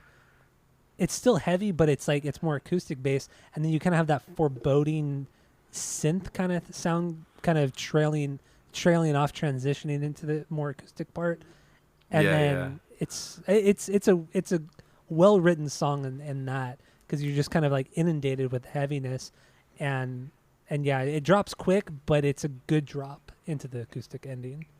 Yeah, and it's interesting because like the whole album, it's like the whole album is like the story of like there's this possibility for redemption through every song, right? Like every song on this album is like hey, you're fucking up, but there's this possibility for redemption. Yeah. And then Deserter ends, and it's just like, no, I shut the door on this shit. There is no possibility for redemption. Mm-hmm. And then it moves into the secret song at the end, which almost. We're not there yet. I know. I was curious about that too. I was pull curious back, about that. pull that back. I'm just saying. back. It's like it ends. It ends so dark, right? Yeah. Like it's like it's just, at the very end, just like, look what you did, and that's the last line on the album. Yeah. And it's just this like, look at what the fuck you did. Look at the whole album and look what you did. You did all of this. You fucking caused all of this, right? And then and it's so hopeless. And so I mean, lyrically, were you kind of going for?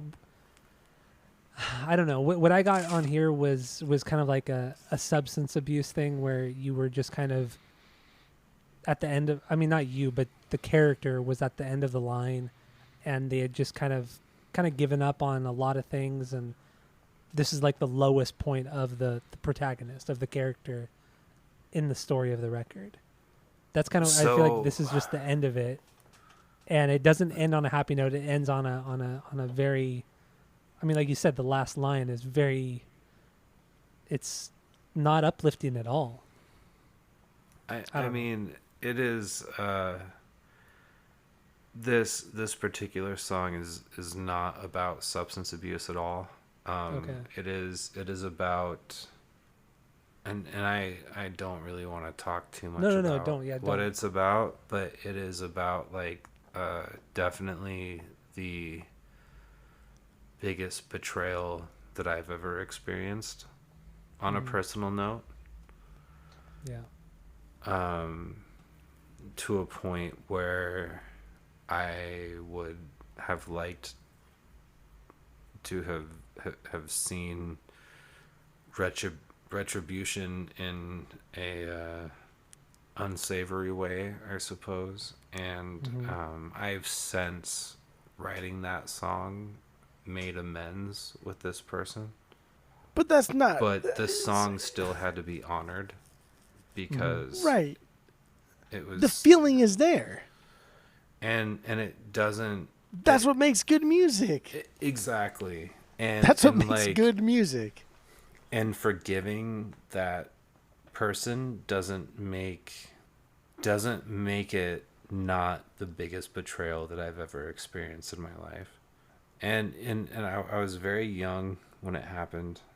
It's something I carried around for a long time. It's something I carried around as a child, and it's something I carried around as a young adult, a teenager, before I started making music. Was this? I mean, I know you just said that the feeling has been around for a long time, but was this a song that you had written a long time ago? Was this a song that was more written for this particular record? This song was written like almost 20 years ago. Okay, so it was a very early on. So there were no songs that were written more currently outside of the more interlude songs, but like the main songs, everything was from the past at some point. Yeah. So all of the interludes were created recently. Okay. All of the meat of the songs are all about 10 to 20 years old, Okay. Got it. which is just like so weird, you know. And I thought that I lost my mojo. I thought that I couldn't make music anymore. And you know, like I was saying earlier, like I just suddenly found myself with this MacBook that came preloaded with GarageBand, and I was like, well, I guess I better buy some music recording equipment because Yeah. Wesley and Alec have been sitting here talking to me about how they're making all of this music together, and I'm like, I don't want to be left out. And so I was like, I'm just gonna kind of dabble around for a little bit, and then I ended up making this whole album in like 5 months with Wesley. Mm-hmm. And then I was like, okay, well, I'm gonna take a break for a while, and like I said, we have a few albums lined up for Dane and the Death Machine. I was like, well, I'm gonna take a break because I have some courses that I have to take for work and everything, and I'm like, okay, I'm gonna do those. And then I just like accidentally started making Vampire Disco, Mm-hmm. which is gonna be like the next Dane and the Death Machine album, and I'm just like stoked for that. like apparently like the music was inside me the whole time. I was just like really bored of playing acoustic guitar. Mm-hmm. So like, and I'm kind of bored with like guitar in general, so like a lot of these songs I'm doing like very minimal bass and very minimal guitar. Yeah. And very minimal lyrics. It's a lot of repeating lyrics. It's a lot of like chanting and shoegazy kind of stuff. And you know, maybe everyone's gonna hate it, maybe they like it, I don't know. Yeah, but I mean, most of the time people make music for themselves, not for other people. You know, Yeah, it's a cathartic and, thing. and I would be totally lying to myself to believe that I'm ever gonna make money doing this, you know. So it has to be for me, and Yeah. and not just for me, but like for the few people out there who also enjoy it. Like, man, if 200 people are listening to Dane and the Death Machine, that's so fucking cool to me. That's fucking rad. Yeah. I mean, when you think Right? about it too, when you first started this, you know, you started making music 20 years ago. Reaching 200 people was very difficult because, yeah, you had Napster, but it wasn't the same as it is now. I mean, with social media, you could reach so many more people, and back then, like, you were kind of lucky if you got 20 people to listen to it. Well, the fucked up thing is when I started Dane and the Death Machine, it was during MySpace, right? And so Yeah. I had like 5,000 people. Shit, that's a lot for So- MySpace. So I had like 5,000 people listening to my music all the time. Yeah. And that's why, like, dude, when I was sending out the albums, I was sending them out all over the world. You know what I mean? Well, Like, I remember was- even when I talked to you, I think this is like 2006, 2007. We were just like chatting on MySpace, and you're like, "Hey, so I have a bunch of CDs I could burn, or I have all this music. If you want, I'll burn it for you, and I'll mail it to you." I'm like, "Yeah, for sure. Like, do you want me to?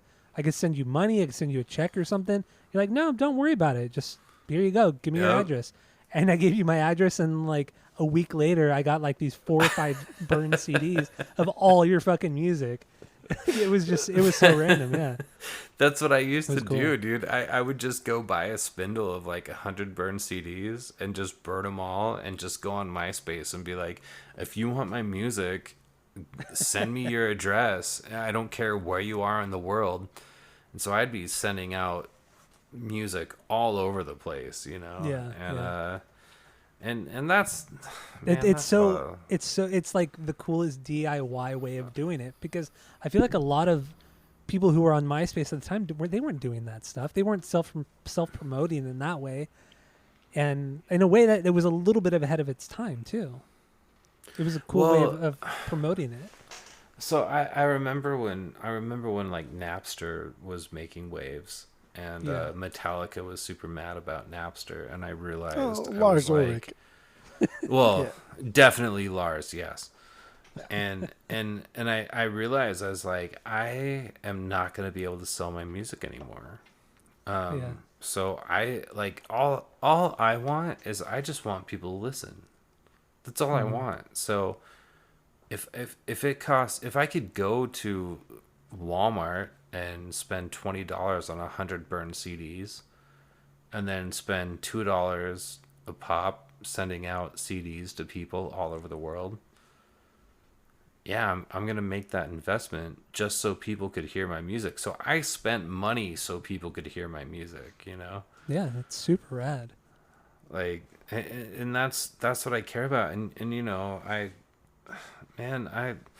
during the MySpace days, I used to sit and just have messages and emails from people from all over the world, people telling me that like my music was saving their lives, and my music was like helping them not commit suicide, and my music was helping them get off drugs. And like I'm still friends with so many of these people to this day. Yeah, that's super And rad. it, It's a like, great feeling, I'm sure.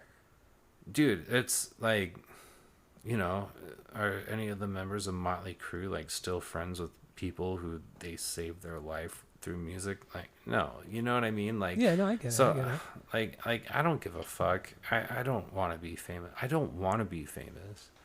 Yeah. I just want people to, you know, maybe feel better. Yeah. And And just be into what you're putting out there. I totally get yeah, that. Totally get that. exactly. We've kind of reached the end here. That's- Do we have anything else That's on? like our wrap ups here. I feel better, so I don't. Do we have know. anything Hold else on. on Deserter Well, or the secret Jeff song? wanted to say something about the secret song. Yeah, I was think. curious about this one too. Oh yeah, so we have the entire album here, right? Coming to a close, where the album conceptually is a contrast, and I use that word because I think to describe this album in one word is contrast between good and evil. It's a battle. Mm-hmm. Like honestly, it's like the fucking Flaming Lips, like Yoshima versus the Pink Robots. It's fucking perfection. It's You're so too kind, amazing. dude. Good God. Like I just bought them the vinyls the other day. I listened to it, blew my mind again. Like that is what's happening here. It is contrast. It is between good and evil, but it's not just between like what we Westerners perceive as good and what we perceive as evil. It's an inner turmoil. It's things that we are dealing with in ourselves. Being a good person, again, reiterating, good person, good friend, good podcast host, good dad, good coworker, good boss, whatever the fuck it is. These are things that we are battling with. But what's so goddamn good about Deserter is the fact that you have a secret song. Like, first of all, fuckface, what is this? What is this? 1995? You try and trick me? You try and trick me with the secret song? Like, no, Yes. no. You try and trick me with a secret song? No. What this reminded me of was Juturna. So like Circus Survive, Juturna, that Mimi and Montauk, right? Like at the very end when it's very stripped down, and that's a 13-minute song. So we're hearing something that is very, very, very two-dimensional, good versus evil here, and now we're hearing you stripped down in its most basic form. You playing the acoustic guitar. You're not playing it badly, but we can hear all the nuance of the guitar. We can hear the slides. We can hear everything. It's recorded poorly, I should say. Not badly, poorly. It's recorded poorly. So we're hearing all these things after we just fucking spent 40 minutes just like pouring our hearts and souls into this album, much like you have. Like this is a journey that we've taken together. And now we're getting to like the outtakes here. We're seeing you behind the scenes. And that's why I like this so much. That's why it was so good for me. Dude, I don't know. You just that that made me real emotional, dude. Thank you. That's Telling you. what I wanted, man. That's what I was going for. That's what I was going for. And That's it. do you want to know something like really fucking crazy about the secret song? Throw it down, dude. Let's hear it. It was recorded on this day, I think. Like, I'm going to have to double check, but I think it was recorded on this day in like 2011. Dude, No see, shit. that's what I'm telling you. On man. an old ass Android phone. I sat with my acoustic guitar and I was like, I have this idea for a song. And I had like, this is like first gen Android phone. Yeah, it was Yeah. 2011. That's old school, Like, man. recorded this song with full intention of reworking it. At some point during recording DSM-5, I stumbled upon this YouTube video of this song. And I was like, I have to make this a secret song. And I recorded like straight off of my MacBook, using my MacBook microphone, recorded this YouTube video. and that's how the secret song like came to be. And it's like, I think it might be one of my favorite songs on the entire album. Again, dude, like we're at this point now where like Tyler and I have dissected so many fucking albums, and we have talked about so many different artists that, no offense to the artist, but they don't always know what they're talking about. They have a feeling they want to convey. I guess we're getting to the wrap up here. I feel like this is part of my. I think we've been in the Okay, wrap so up. For a little like bit. this is part of my wrap up. This is part of my wrap up. I'm dissecting it. I'm getting, I'm venting to the point of where I'm done talking after this. So we've done enough of these to know that the artist just straight up just doesn't fucking know what they're talking about until we talk about it, and then they realize, like, yes, that is what I was talking about. Until we tell Not them like me, not like me their and you music is specifically, about. but like the populace, the consumer, right? It's happened. What are you laughing at? Well, that's it's happened. It's happened like Yeah. tenfold. Like we've Dude. seen it happen over and over and over again. Where like artists have created pieces. I mean, the biggest culprit is fucking Clapton, who has no fucking idea what he's ever done in his fucking life outside of barf. Sad to say, but like Tears from Heaven, like that song, whatever.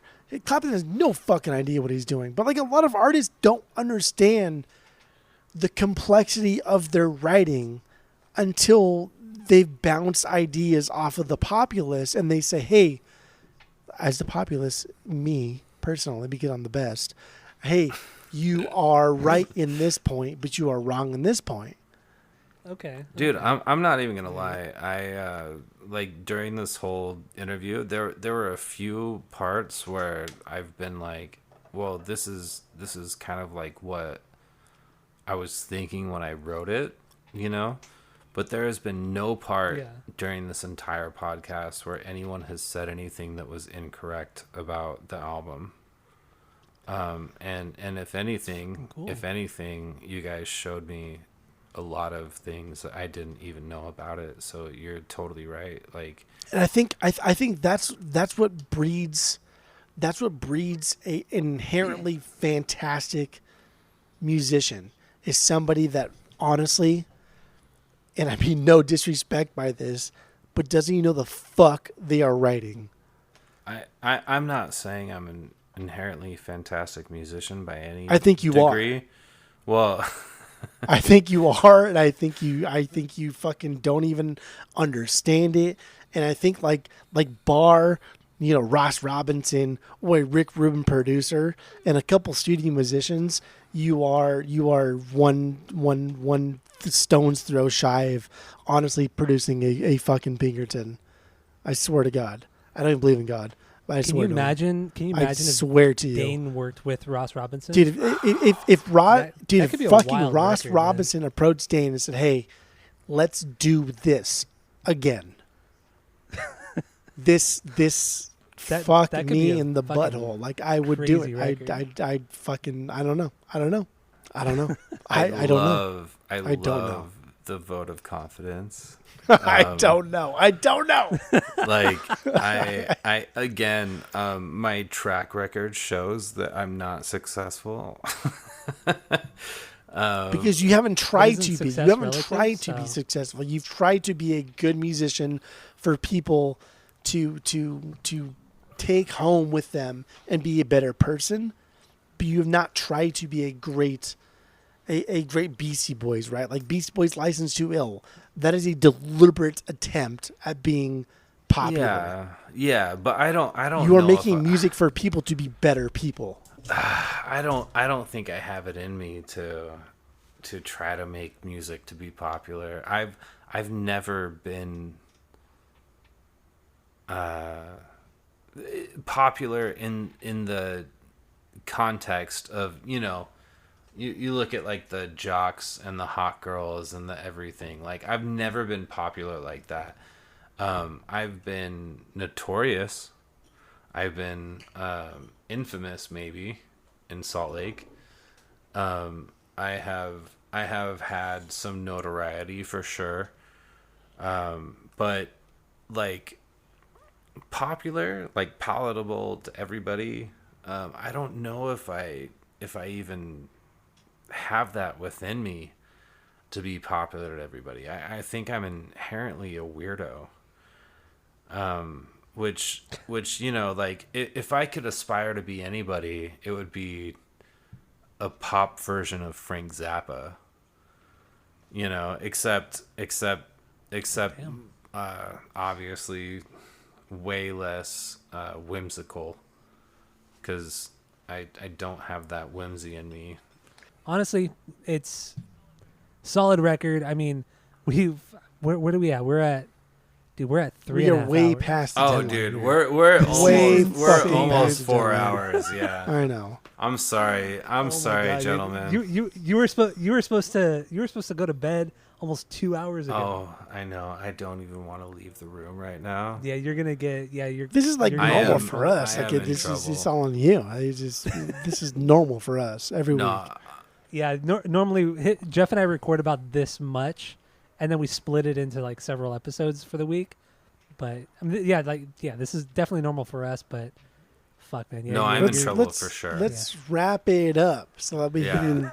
Yeah. So yeah. Anyway, we've taken a huge deep dive into this record, into kind of what Dane has done over the last 20 years with other music he's put out.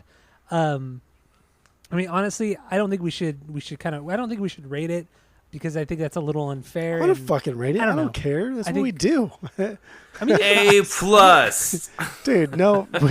He obviously he doesn't listen to the fucking podcast because we don't rate things based off of archaic school systems in America with the minuses and pluses and good letter grades, but that's fine. okay. I mean, if you want to rate it, then rate it. I mean, I'll go over our Yeah, world go famous over it. 3-point rating system, where 3 is a perfect album, 2 is a good album you're going to continue to listen to, 1 is a bad album but give it a shot, and 0 is the worst thing you've ever heard. So it's 3 points. We don't do the 10-point rating system because that's Dumb. bullshit, and don't ever use that rating system. So only use our 3-point rating system. So then, I mean, you already gave your wrap up. But what are you gonna rate this record? Honestly, like this reminds me of like hear me out. This reminds me of like Regina Spektor's Begin to Hope. Like it's exhausting, dude. Like this fucking album was exhausting. Like listening to this front to back, it was exhausting. It took a lot out of me emotionally. It really did.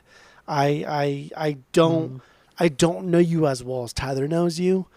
And so therefore I just had to like fill in the gaps. I had to I guess I don't know, relate things to my own life, to my own upbringing, to my own experiences. This was fucking exhausting, dude. Yeah. This was an emotionally exhausting record.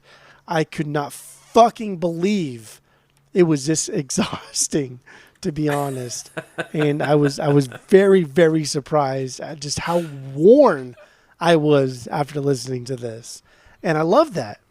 I love it. I love listening to an album and I'm done and I'm pissed or I'm fucking sad or I'm happy. I like, let me feel something. You know what I mean? Like, I like watching these Marvel movies. I like Captain America and all these movies, but like give me a good, like the other night I fucking watched a movie. I was scared till fucking 4 a.m. I was watching Adventure Time because I was so goddamn scared. Give me feel something. Let me feel something. This album made me feel something. This album made me feel something. I dig that. I respect it. And no matter what, I will always give a higher rating to something that makes me feel something over something that is really, really good. It makes you feel nothing. And I don't think this is a perfect album because not every song on here I think is perfect, but fuck, man, this is an experience. This was an experience that I've not had. Shit, I can't even think of the last time I fucking had this. Maybe 2006. That was Regina Spektor, Begin to Hope. That was the last experience I had with this. I legit had a fucking weird existential epiphany experience thing with this. And given that, okay. I mean, this is like 2.8 status. This is right. Fucking goddamn near perfect. This is honestly, this ain't Pinkerton. I ain't gonna lie. This ain't Pinkerton because Pinkerton's is that's godly. That's God tier. Dude. But this is Kratos. This is Kratos tier. Dude. 2.8. Just say it. Oh my god. Just say it. Oh my god. Thank you. That's all right. It's pretty goddamn good, man. Like this Tyler, you better not get me lower than This is pretty goddamn good. Dane's actually disappointed right now because he only expected us to give him a 3. No. I mean, so he's secretly disappointed. I only speak the truth, man. Like this is fuck, dude. I could not believe how much emotions I spilled into this week. I would only be disappointed if I thought that you were fucking bullshitting me, Jeff. And I don't think you are. and like the sincerity behind it, just like, god damn, dude. All right, that's awesome. All right, so my quick thing here, because I know we got to wrap it up. I do feel really bad for keeping Dane. No, for so you're long. good.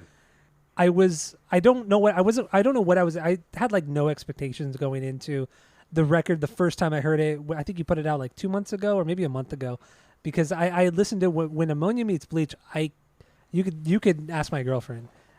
I've listened to that record so many damn times, and I wasn't expecting it to be as good or anything like that, or expecting this record to be as good as that one, because like I said, I really, really, really like that When Ammonia Meets Bleach record. Love that record.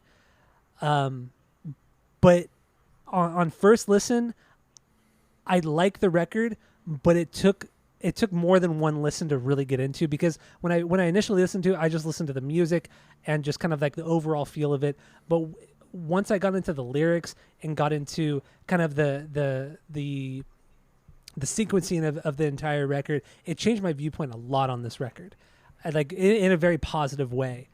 At the beginning, I was very stuck in that mindset, like, okay, it's not going to be as good as Ammonia, and I think like up to this point, they're equal. They're on equal levels, but for very different reasons. Because Ammonia, I think individually, every song is unique and every song is very much their own thing. Like you could playlist like multiple songs on different playlists, whatever, and that's great. I fucking love that shit. But with this record, with DSM-5, it is more of a story. I feel like it's way darker because it's not as pop focused as Ammonia is. And I like that. After reading the lyrics, my interpretation was obviously different from what you guys had said, but I guess I was like kind of driven to that more negative outlook of it all and that darker aspect of the record.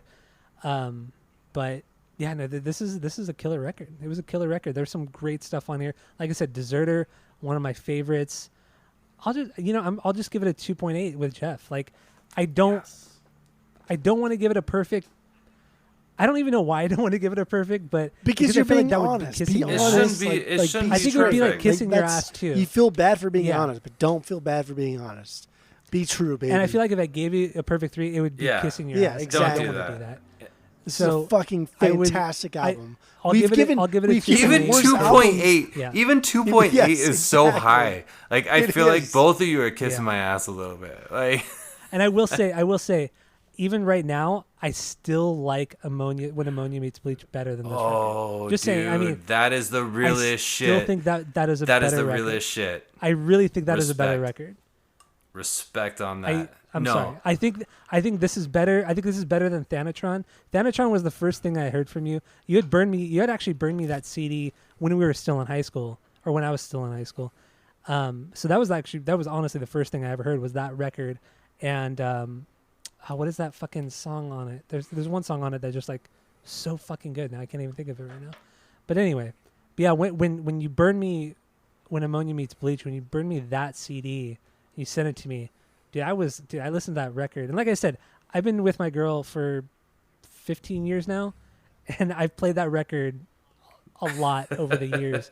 And like I said, she fucking like once you put that stuff on Spotify, she's playlisted it. She digs that record too. I mean, I think in the end, Ammonia is a better record, but this is a fucking solid I mean, record. Ammonia Meets Bleach is the opus, right? It's the I think that the pop melodies on that record, I think, are just they're great. They're fucking Yeah. good, man. And there's some really dark shit on that too. Some great instrumentals like "Peace at Last," like that kind of quiet kind of build up and "Peace at Last." Oh, it's really good. It's really fucking good. So, I mean, yeah, it's absolutely no disrespect to the No. new record. What do at you? all. What do you? I'm just is- being real What with is you. I'm being Dane's honest with you. rating on his own album though? Like, give your final thoughts. Give your rating. So in the context of my entire Dane and the Death Machine discography, okay, I would put When Ammonia Meets Bleach as a 3. I think Okay. I think the recording quality of that album could be better, but I think that the lacking recording quality is a lot of the charm. That's what I like about it a lot too. Is the stripped down feel of that. Yeah. But anyway, sorry. Continue. I would put Thanatron as a 1.5 approaching 2, maybe a 1.7. And I would honestly probably put DSM-5 at like a 2.5. All A right. little low. A You little gave it a low. lower A Think you're lower wrong. rating than you Think guys. you're wrong. But I- it's a little low. That's fine. Okay. I just okay. well, okay.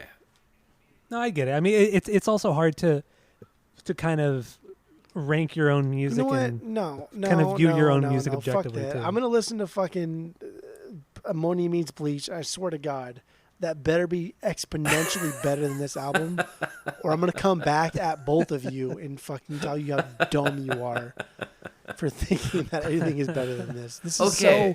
This is so real. Yeah, this fucking is listen so. to it, man. This is so stripped down. This was There's only such, two this emotions was, here. This was such like a fuck me moment where it's like either I give it a 3 or I give it a 2.5, and like either way I'm wrong, you know. You're wrong.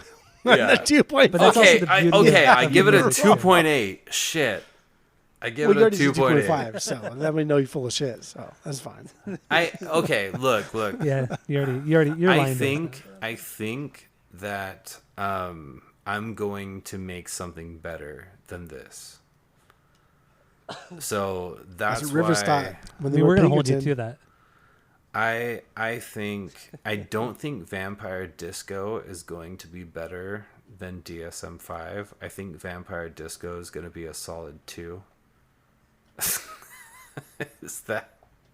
Can you just say that? Like my next album's going to be worse than my last album. Can But you just nothing's say wrong that? with the Oh, yeah, solid your next 2. album's gonna Solid fucking 2 is suck. fucking good, dude. Like, Yeah. I've bought numerous vinyl. because of a solid 2. Like there's nothing wrong with that. So this Vampire Disco album is really just me fucking around with electronic music, right? So it's not. I have very little invested in it. I think it's going to be a really fun album. I think it's going to be a 2.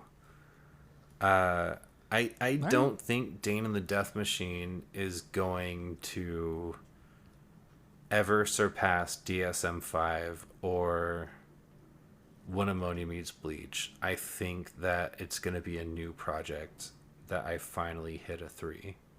It's also hard to compare, songs written 15 years ago to songs written. That's why I can't. That's why I can't. It's hard to compare.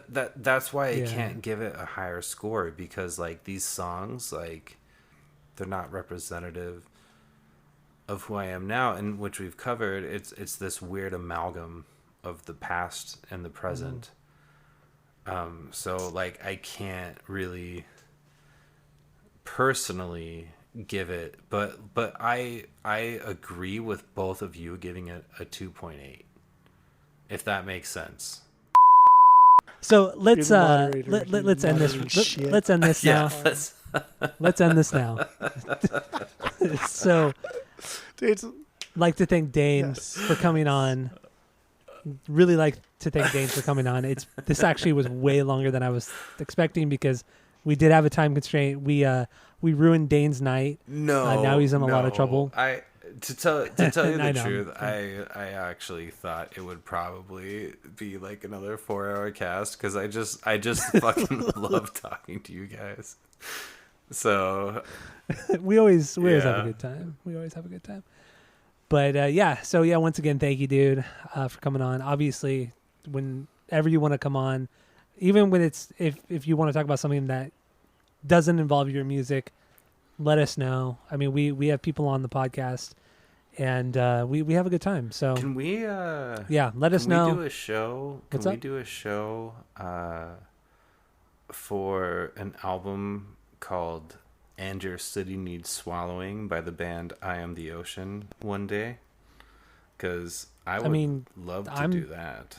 Yeah, are you? I'm always down making for anything. Things up. Is that an actual band? Oh, that's an actual band and an actual album. And I've never heard of that. Yeah, let's do it. I don't know. It's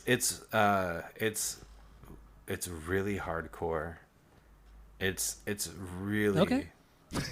Sound like Mark Atkins. Really hardcore. it is dude. Just I'll send it your guys' way. Let's talk. Albacore? Yeah. I mean, you have you have a list. I know you have a list of stuff that you recommend to us, and obviously, send it our way. We'll obviously we're open to anything, and dude, we're obviously totally down to have you on again. It's always a blast when you've been on. So yeah, man, thanks again. Killer fucking record. And I don't know. I'm ready to hit the hay. Yeah, we're done. That's whatever they say. I know, dude. It's Friday, so we have to all go to bed for the weekend. It's Monday. Oh shit! It's Monday. Monday night, baby. Oh, I forgot. Right, yeah. That So where do you miss Monday football? That's fine. Once again, anybody listening, thank you for getting this far into the podcast. And that's it. That's all.